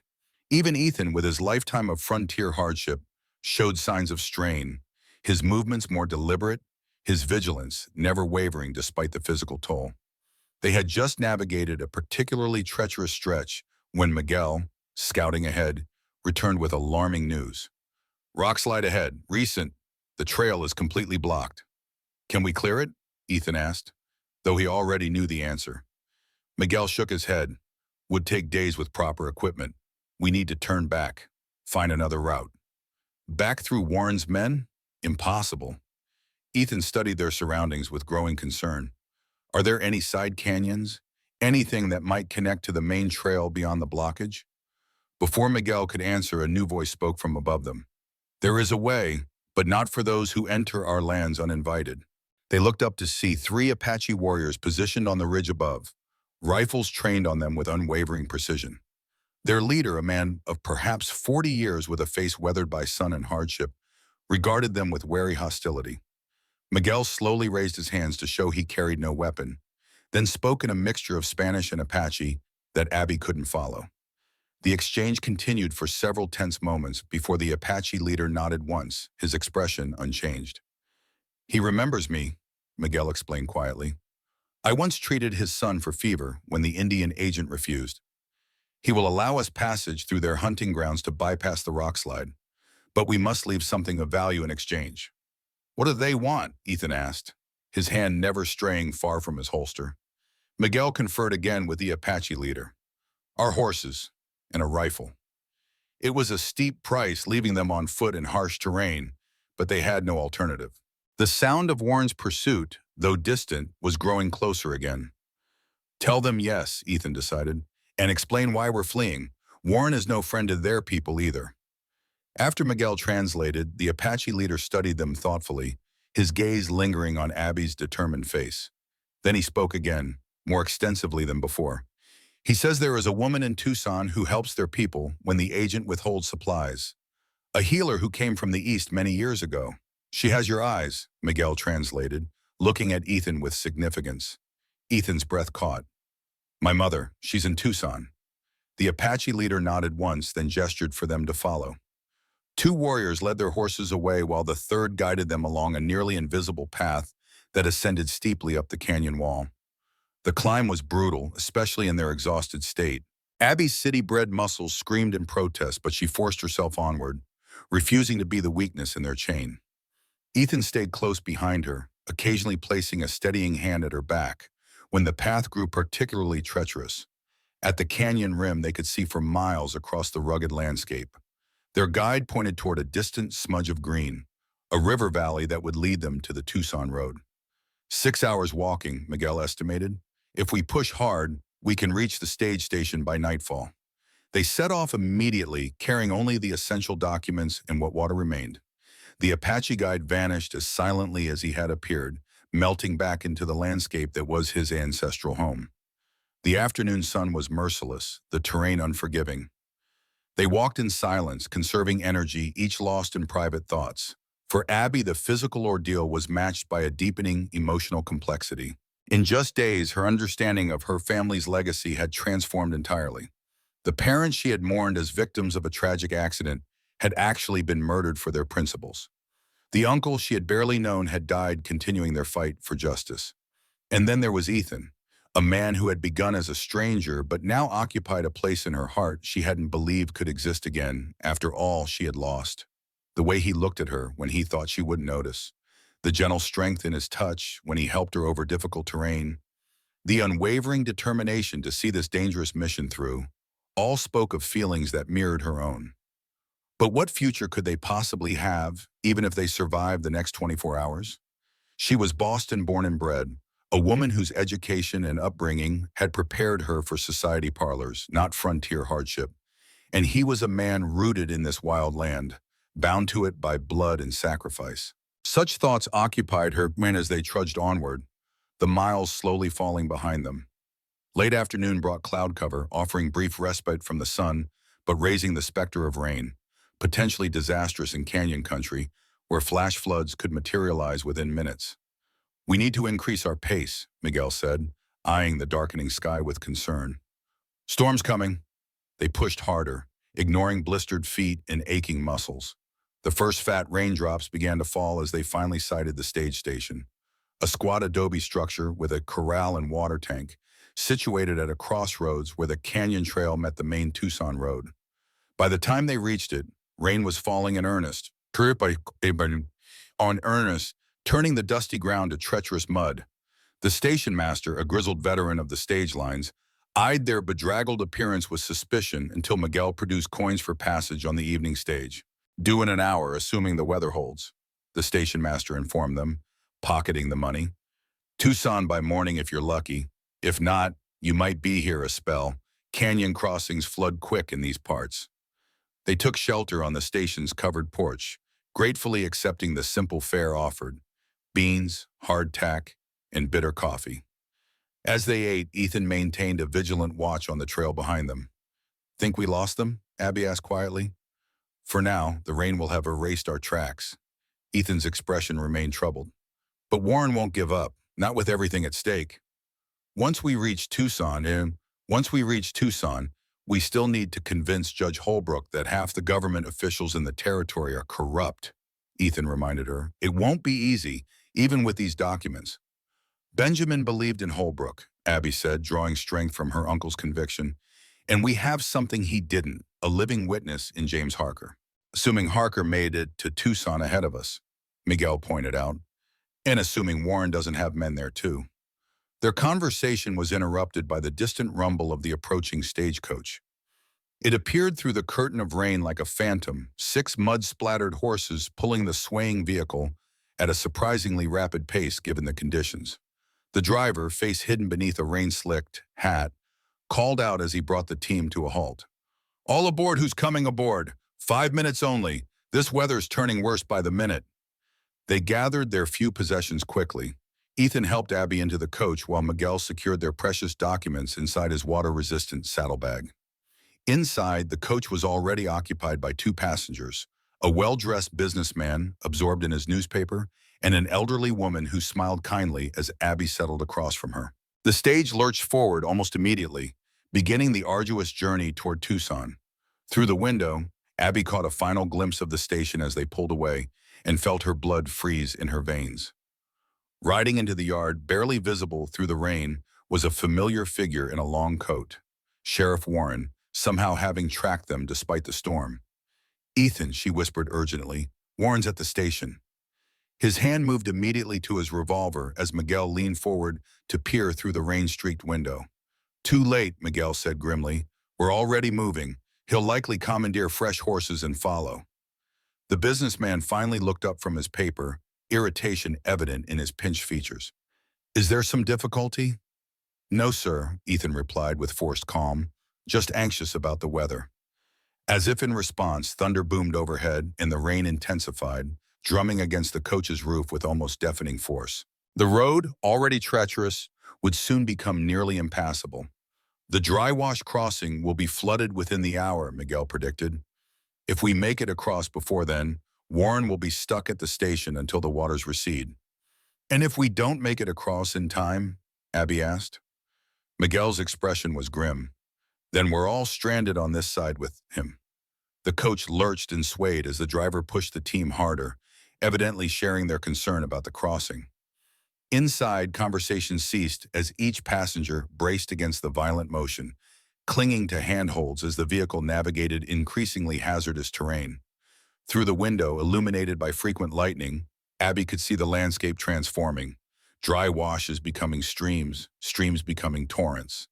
The desert, so parched and lifeless hours earlier, was now awash with rushing water seeking the lowest path. After what seemed an eternity of bone-jarring travel, the coach slowed as it approached a normally dry riverbed that now roared with floodwaters. The crossing that should have been a simple dip in the road had become a churning, debris-filled current. The driver called down, his voice barely audible above the storm. Crossing's nearly gone. It's now or wait till morning. Can we make it? Ethan shouted back. Maybe. Water's still rising. The driver surveyed the crossing with experienced eyes. Anybody wanting to wait for better conditions should step down now. The businessman immediately gathered his belongings. This is madness. I'll wait at the station. The station where Sheriff Warren is likely waiting? Ethan asked quietly, with questions about passengers matching our description. The man hesitated, conflict evident in his expression. What sort of trouble are you people in? The kind that comes from exposing corruption, Abby answered honestly. Sheriff Warren has already killed 3 people to protect his land fraud scheme. We have evidence that could stop him, but only if we reach Tucson. The businessman studied her face, then Ethan's, seeming to weigh their sincerity. I'm a circuit judge, he revealed finally. Edward Pemberton. I've had concerns about Warren's activities for some time, but lacked concrete evidence. Hope surged within Abby. Then you're exactly who we need to see this. She gestured to Miguel's saddlebag. We have original land grants showing systematic fraud, witness testimony about murders ordered by Warren, everything needed for prosecution. Judge Pemberton's expression hardened with decision. Driver, he called, proceed with the crossing. All passengers are continuing to Tucson. The coach lurched forward into the rising waters. For a terrifying few minutes, they were at the mercy of the current, the horses struggling to maintain their footing as water rose nearly to the floorboards. Abby found herself clutching Ethan's arm, his steady presence her only anchor in the chaos. With a final heave, the team pulled them up the far bank just as a massive section of the crossing collapsed behind them, swept away by the relentless current. The route behind them was now completely impassable. We made it, Miguel breathed, crossing himself in silent thanks. And Warren is stranded on the other side, Ethan added, the tension in his shoulders easing slightly. For now, at least. Judge Pemberton leaned forward. I suggest you show me these documents immediately. If they're as compelling as you claim, I can issue warrants for Warren's arrest as soon as we reach Tucson. Miguel retrieved the documents from his saddlebag, and for the next hour as the coach continued its arduous journey, they presented their case to the judge, laying out the evidence of land fraud, the murders of Thomas Calloway and Benjamin Montgomery, the systematic corruption that had allowed Warren and his conspirators to steal land from rightful owners throughout the territory. Pemberton examined each document with meticulous care, occasionally asking clarifying questions or making notes in a small journal he carried. His expression grew increasingly grave as the full scope of the conspiracy became clear. This reaches further than I anticipated, he admitted finally. The territorial governor himself may be implicated, at least peripherally. He looked up at them, his gaze sharp beneath bushy brows. You understand that bringing these charges will make you targets, not just from Warren, but from powerful interests throughout the territory. We already are targets, Ethan replied steadily. Have been since the moment we discovered the truth. The only safety now lies in justice. Public, undeniable justice. The judge nodded slowly. Very well. When we reach Tucson, I'll arrange an immediate meeting with Marshal Davis. He's a good man, untouched by this corruption, as far as I know. We'll place all of you under federal protection until the arrest can be made and testimony secured. As the storm gradually subsided and darkness fell completely, the coach continued its journey toward Tucson. Abby, exhausted beyond measure, found herself drifting into an uneasy sleep, her head eventually coming to rest on Ethan's shoulder. His arm slipped around her, providing warmth and security in the chill of the desert night. Rest, he murmured. I'll wake you when we arrive. She surrendered to exhaustion, knowing that whatever awaited them in Tucson, whether justice or further danger, they would face it together. Dawn was breaking over the mountains when the stage finally rolled into Tucson, the eastern sky ablaze with color as though celebrating their arrival.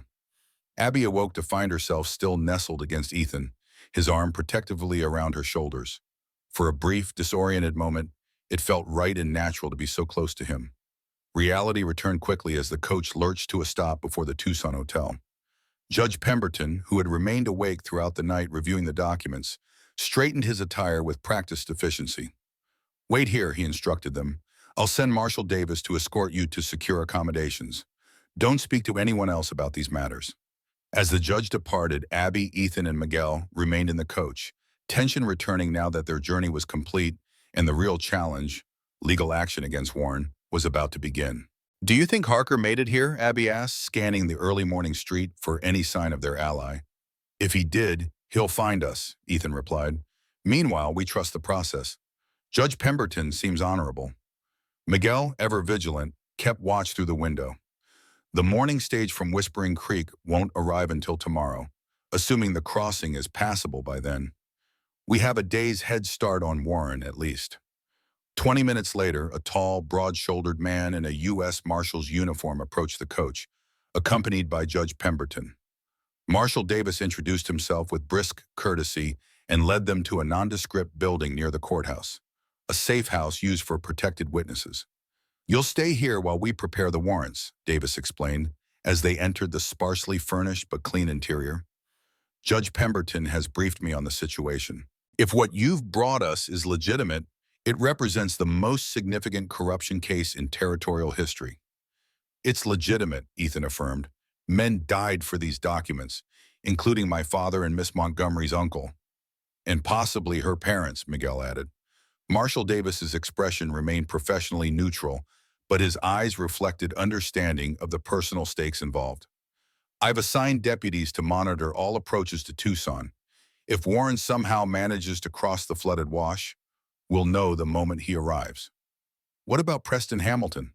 Abby asked. He's expected on today's train from the east. He'll be looking for me, possibly claiming legal authority as my former guardian. No one will access this house without my explicit permission, Davis assured her, and Judge Pemberton has already indicated that Mr. Hamilton has no legal standing in this territory, regardless of what documents he might present. For the first time in days, Abby felt the vice of fear around her heart loosen slightly. They had reached Tucson. Their evidence was in official hands, and the machinery of justice was beginning to move. The marshal left them to rest, promising to return with news once the warrants were prepared. The safe house contained basic provisions and 3 small bedrooms. Miguel volunteered to take first watch, leaving Ethan and Abby alone in the modest sitting room. We made it, she said softly, still hardly believing their good fortune. Thanks to you, Ethan replied, his gray eyes warm with admiration. Your courage, your determination to uncover the truth. Benjamin would be proud. As would your parents. And your father, Abby added. We've come this far together, carrying on their work. It feels right somehow, despite everything we've endured to get here. Ethan moved closer, taking her hands in his. Abigail, when this is over, when Warren and his conspirators face justice, what will you do? Return to Boston? The question hung between them, weighted with unspoken meaning. Abby looked down at their joined hands, aware that her answer would shape not just her future, but possibly his as well. There's nothing for me in Boston now, she said truthfully. My home is gone, my parents' legacy tarnished by Preston's maneuvering, and after experiencing the territory, despite all its dangers, she met his gaze directly. I've found something here I never knew in Boston. A purpose, a place where I might belong. With your uncle's property, Ethan began cautiously. Not just the property. Abby gathered her courage. Ethan, in these few days, you've become important to me. More than I thought possible after all I've lost. His expression softened, hope lighting his features. I felt the same. From that first moment at the station, something about you, I knew you would change my life. He hesitated. But I have nothing to offer except a ranch in wild country and a name that carries its own burdens. You offer honesty, courage, and a heart that matches mine, Abby countered. What more could I want? The moment hung suspended between them, filled with possibility.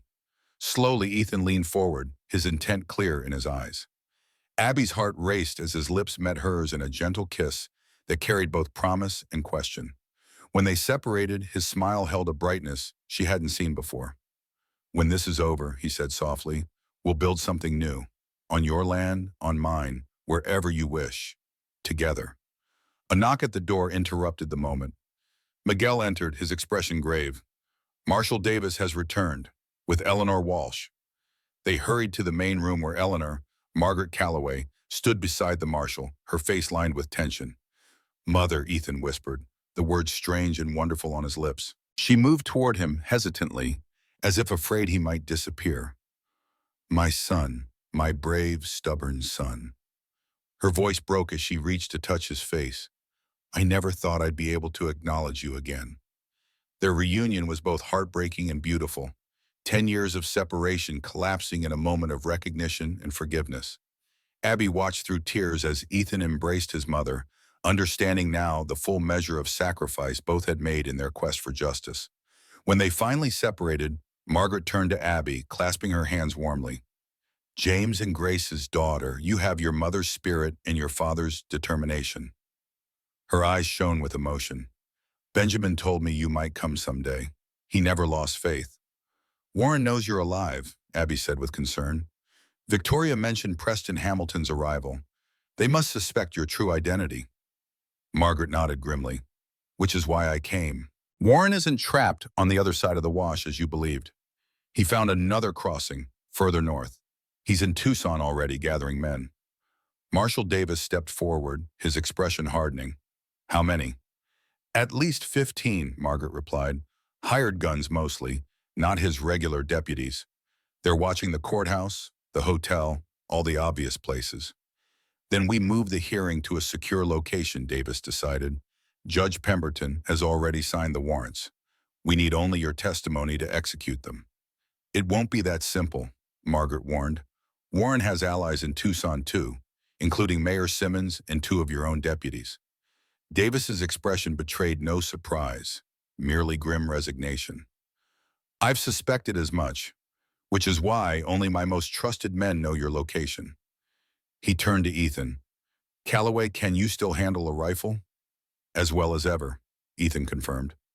Good, because before this day is done, you may need those skills. The marshal moved to the window, scanning the street with practiced vigilance.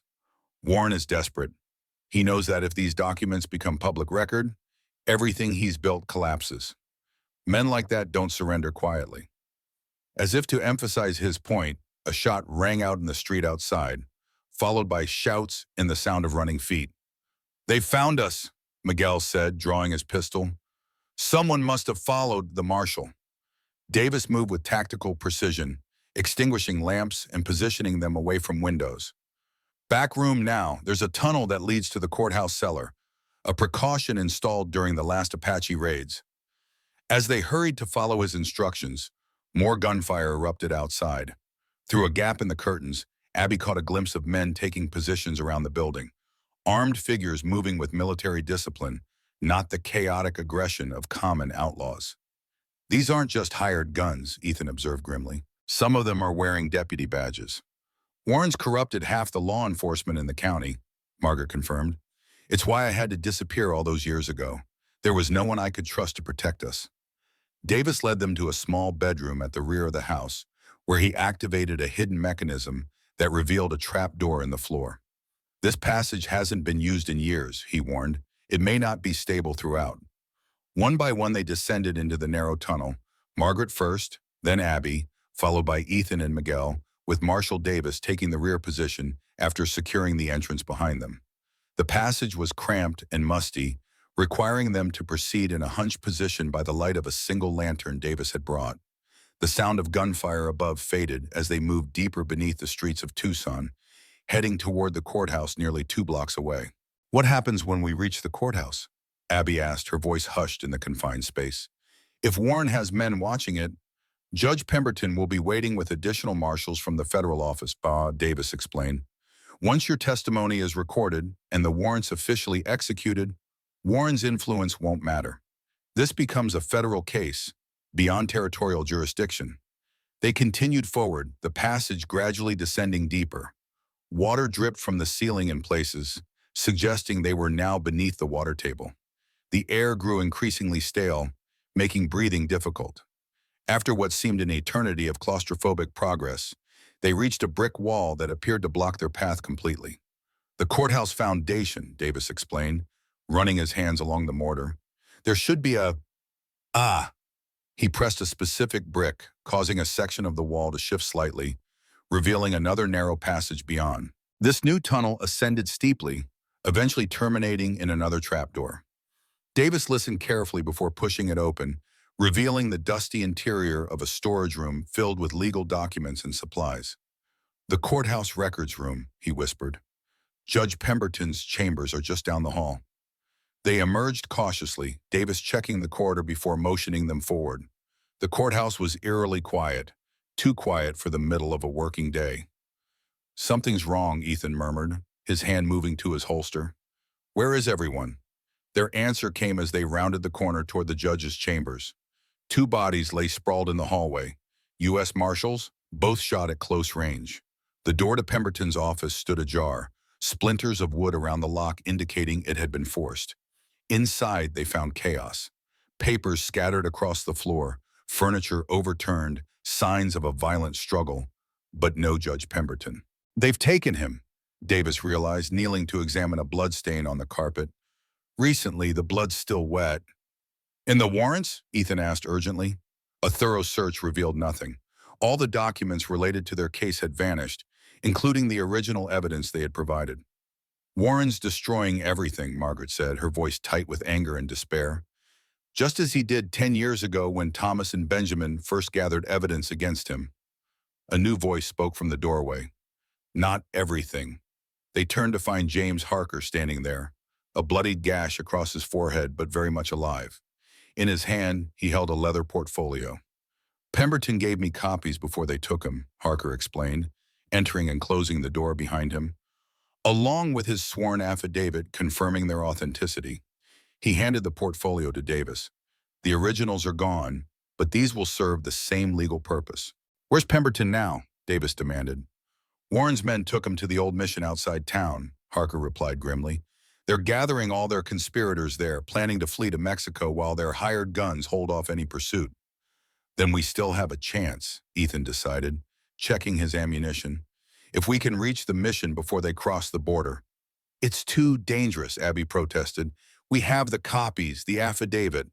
We should take them to the federal authorities and—" "The nearest federal judge is in Phoenix, 3 days' ride," Davis interrupted. "By then, Warren and his conspirators will be deep in Mexican territory, beyond our reach, and Judge Pemberton will almost certainly be dead." The gravity of the situation settled over them. Whatever they decided, lives hung in the balance, including their own. As they prepared to leave, a commotion erupted in the courthouse lobby. A man's imperious voice cut through the din, demanding to see the local authorities. "That voice," Abby whispered, freezing in place. "It's Preston Hamilton." Through the partially open door, they glimpsed an elegantly dressed gentleman with silver at his temples, surrounded by what appeared to be hired guns. His aristocratic features were contorted with rage as he brandished papers before a courthouse clerk. "I have legal documents establishing my guardianship over Miss Montgomery," he declared. I demand to know her whereabouts immediately. He's working with Warren, Harker murmured. Must have arranged to meet here. Davis motioned them toward a side door. Change of plans. We need to move. Now. As they slipped away, Abby caught one last glimpse of the man who had tried to buy her like property. In that moment, she realized how far she had come from the desperate, grieving girl who had fled Boston. That woman would never have imagined finding strength, purpose, and love in the untamed Arizona territory.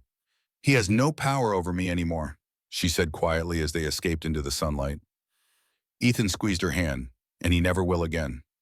I'm going after them, Ethan stated firmly, with or without official sanction. Pemberton risked everything to help us. I won't abandon him. Miguel nodded in agreement. I ride with you, amigo. Davis studied the two men, then came to a decision. As a U.S. Marshal, I'm deputizing both of you, effective immediately. This gives our pursuit official standing. He turned to Harker. You too, if you're willing. Harker touched the wound on his head, his expression hardening. They killed my brother thinking he was me. I'm in. What about us? Abby asked, including Margaret in her gesture. You'll remain here under guard, Davis began. No, Abby's voice was firm, brooking no argument. I've come too far to be sidelined now. Besides, Warren knows of my face. I could serve as a distraction if needed. And I know the mission better than any of you, Margaret added. I've treated Apache children there for years. Every entrance, every hiding place. Davis looked as though he wanted to object further, but time was against them. Very well, but you follow orders without question. Lives depend on it. As they gathered weapons and prepared for what might be their final confrontation with Sheriff Warren and his conspirators, Abby found a moment alone with Ethan. No matter what happens, she said softly, I want you to know that meeting you, being part of this fight for justice, has given me purpose when I thought everything was lost. Ethan's eyes held hers with unwavering intensity. We'll finish this, Abigail. For your uncle, for my father, for all those who fought this battle before us. And then, he touched her cheek gently, then we'll build that future we talked about. Together. With that promise binding them, they joined the others and stepped out into the Tucson sunlight, ready to face whatever awaited at the old mission. Justice or death, victory or defeat, but facing it as one. The old mission rose from the desert like an ancient sentinel, its adobe walls glowing amber in the late afternoon sun. Once a place of worship and refuge, it now stood abandoned, save for the occasional Apache families who sought shelter within its crumbling walls. Today it harbored men of a different nature, men whose greed had corrupted the very foundations of justice in the territory. Marshal Davis positioned their small group behind a rocky outcropping within sight of the mission's weathered bell tower. Through his field glasses, he surveyed the compound methodically. 6 men on patrol, 2 at the main entrance, at least 3 more inside, judging by the shadows moving past the windows. He passed the glasses to Ethan. Warren's carriage is there, and those horses are saddled for a long journey. They're preparing to cross into Mexico, Ethan confirmed, noting the packed saddlebags. Once they cross that border, we'll never bring them to justice. Margaret moved forward, her years as Eleanor Walsh seemingly shed like an old garment. In their place was a woman of remarkable strength and determination. The woman Ethan had described to Abby, one who could ride as well as any man, shoot straight, birth a calf, or splint a broken bone. There's a hidden entrance, as she said, pointing to the eastern wall. Behind that stand of mesquite, the missionaries built it to evacuate children during Apache raids. Few know of its existence. How do you know it? Davis asked, suspicion evident in his tone. I've used it to bring medical supplies to Apache families, she replied evenly. The Indian agent often withholds treatment from those who resist relocation. Davis nodded, formulating a strategy. Harker and I will create a diversion at the main entrance. Miguel, you and Mrs. Calloway take the hidden passage, locate the judge. He turned to Ethan and Abby. You two circle to the rear courtyard. That's likely where they'll bring the judge when they're ready to move. I should go with Miguel, Abby protested. I have medical training. If the judge is injured. No, Ethan interrupted firmly. We stay together. The look that passed between them spoke volumes, concern, protectiveness, and something deeper that had grown in the brief, intense days of their acquaintance. Besides, he added more gently, Warren knows your face. If he sees you, he might panic, and that puts Pemberton at greater risk. Reluctantly, Abby nodded her agreement. Davis distributed ammunition and extra weapons, then checked the position of the sun. We move at dusk. The changing light will confuse them, make it harder to spot our approach. His weathered face hardened.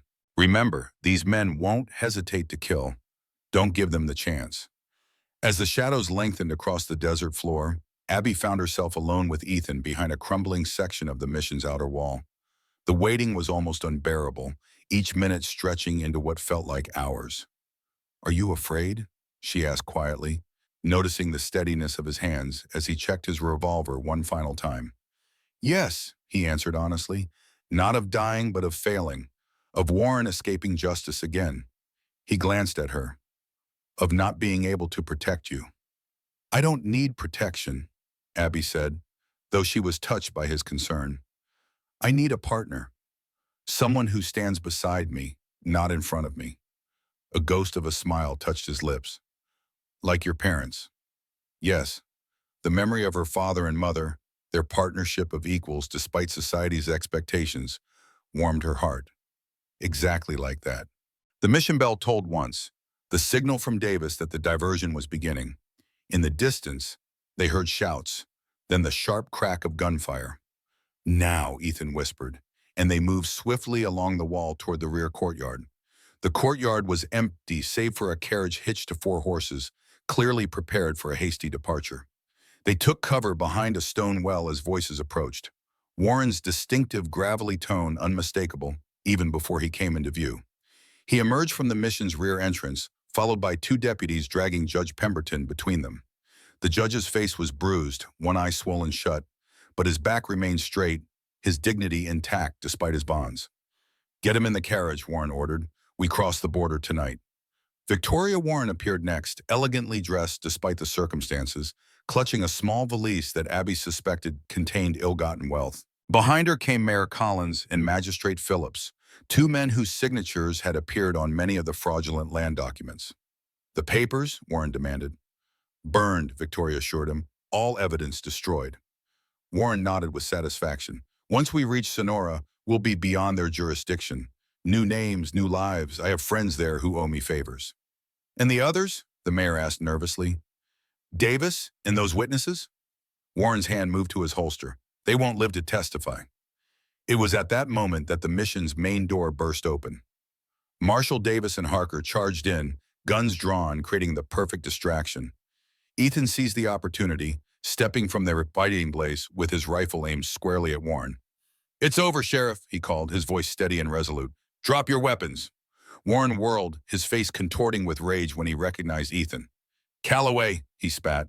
"Should have killed you years ago, like I did your father." "Yes," Ethan agreed, his aim unwavering. "That was your mistake." Warren's deputies reached for their guns, but Miguel's voice from the mission roof stopped them. "I wouldn't," he warned, his rifle trained on them from above. "My aim is excellent, even in this light." For a moment, the tableau held. Warren and his conspirators surrounded, Marshal Davis and Harker advancing from the front, Miguel covering from above, Ethan and Abby blocking the rear exit. Only Victoria seemed unconcerned, her calculating eyes already seeking escape. "You have nothing," Warren said with desperate confidence. "No evidence. We destroyed it all." "Not all," came Margaret's voice as she emerged from the mission, supporting Judge Pemberton's other side. "The copies still exist, with the judge's sworn affidavit." Warren's face drained of color as he recognized her. "Margaret Calloway, you're supposed to be dead." "Many things in this territory aren't as they seem, Sheriff," she replied evenly, "including the reach of your power." With a roar of fury, Warren drew his pistol, aiming not at Ethan or the marshal but at Margaret, the woman whose existence threatened everything. The shot echoed against the mission walls, but it was Warren who staggered backward, a look of disbelief crossing his features as his gun slipped from suddenly nerveless fingers. Abby stood with the small derringer Ruth had given her, smoke still curling from its barrel. Her hand was steady, her eyes clear. "For my parents," she said quietly. "For my uncle. For Thomas Calloway." Warren crumpled to the ground as his conspirators raised their hands in surrender. Only Victoria attempted to flee, but Miguel's warning shot at her feet stopped her cold. "Well done, Miss Montgomery," Marshal Davis said, moving forward to secure the prisoners. "A clean shot. Is he?" But Abby couldn't finish the question, suddenly aware of what she'd done.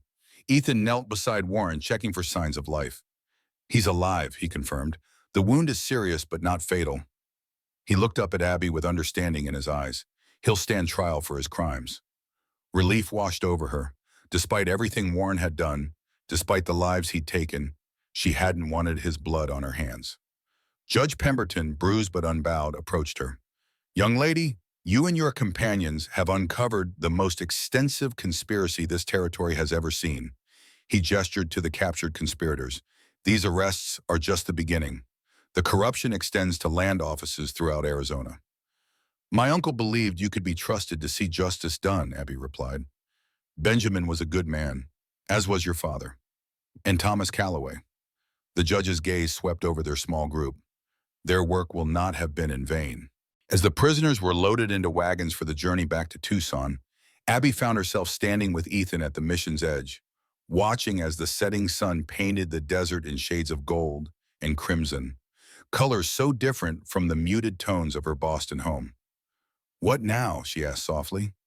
Ethan took her hand, his touch gentle yet strong. "Now we rebuild. My ranch, your uncle's property." He hesitated, then added with quiet intensity, "Our lives." "Together?" Abby asked, though she already knew the answer. "If you'll have me," he replied. "This land isn't easy. It demands everything you have, and sometimes more. But it gives back in ways the East never could." Abby thought of the life she'd left behind, the formal parlors, the rigid social expectations, the marriage of convenience Preston Hamilton had offered. Then she thought of what she'd found here: purpose, justice, and a love born of shared courage and conviction. "I've never been afraid of hard work," she said, turning to face him fully. "And I've discovered I'm stronger than I knew." "That you are," Ethan agreed, his eyes warm with admiration. As twilight deepened around them, Ethan drew her close, his kiss a promise of the future they would build together. 1 year later. The orchard at Montgomery Calloway Ranch was in full bloom, apple and peach blossoms scenting the spring air. Abby stood on the porch of the expanded cabin, now a proper ranch house, watching as Ethan worked with a new colt in the corral. His movements were patient, confident, the same qualities he brought to their marriage. Margaret emerged from the house, carrying a tray with a pitcher of lemonade and glasses. The past year had been one of healing for her, of reclaiming her identity after a decade of hiding. She now divided her time between the ranch and Tucson, where she continued her work with the Apache and other settlers in need of medical care. "The territorial governor is visiting next week," she remarked, pouring a glass for Abby. "He wants to personally thank you both for exposing the land fraud. Over 50 families have had their rightful properties restored." "It wasn't just us," Abby demurred.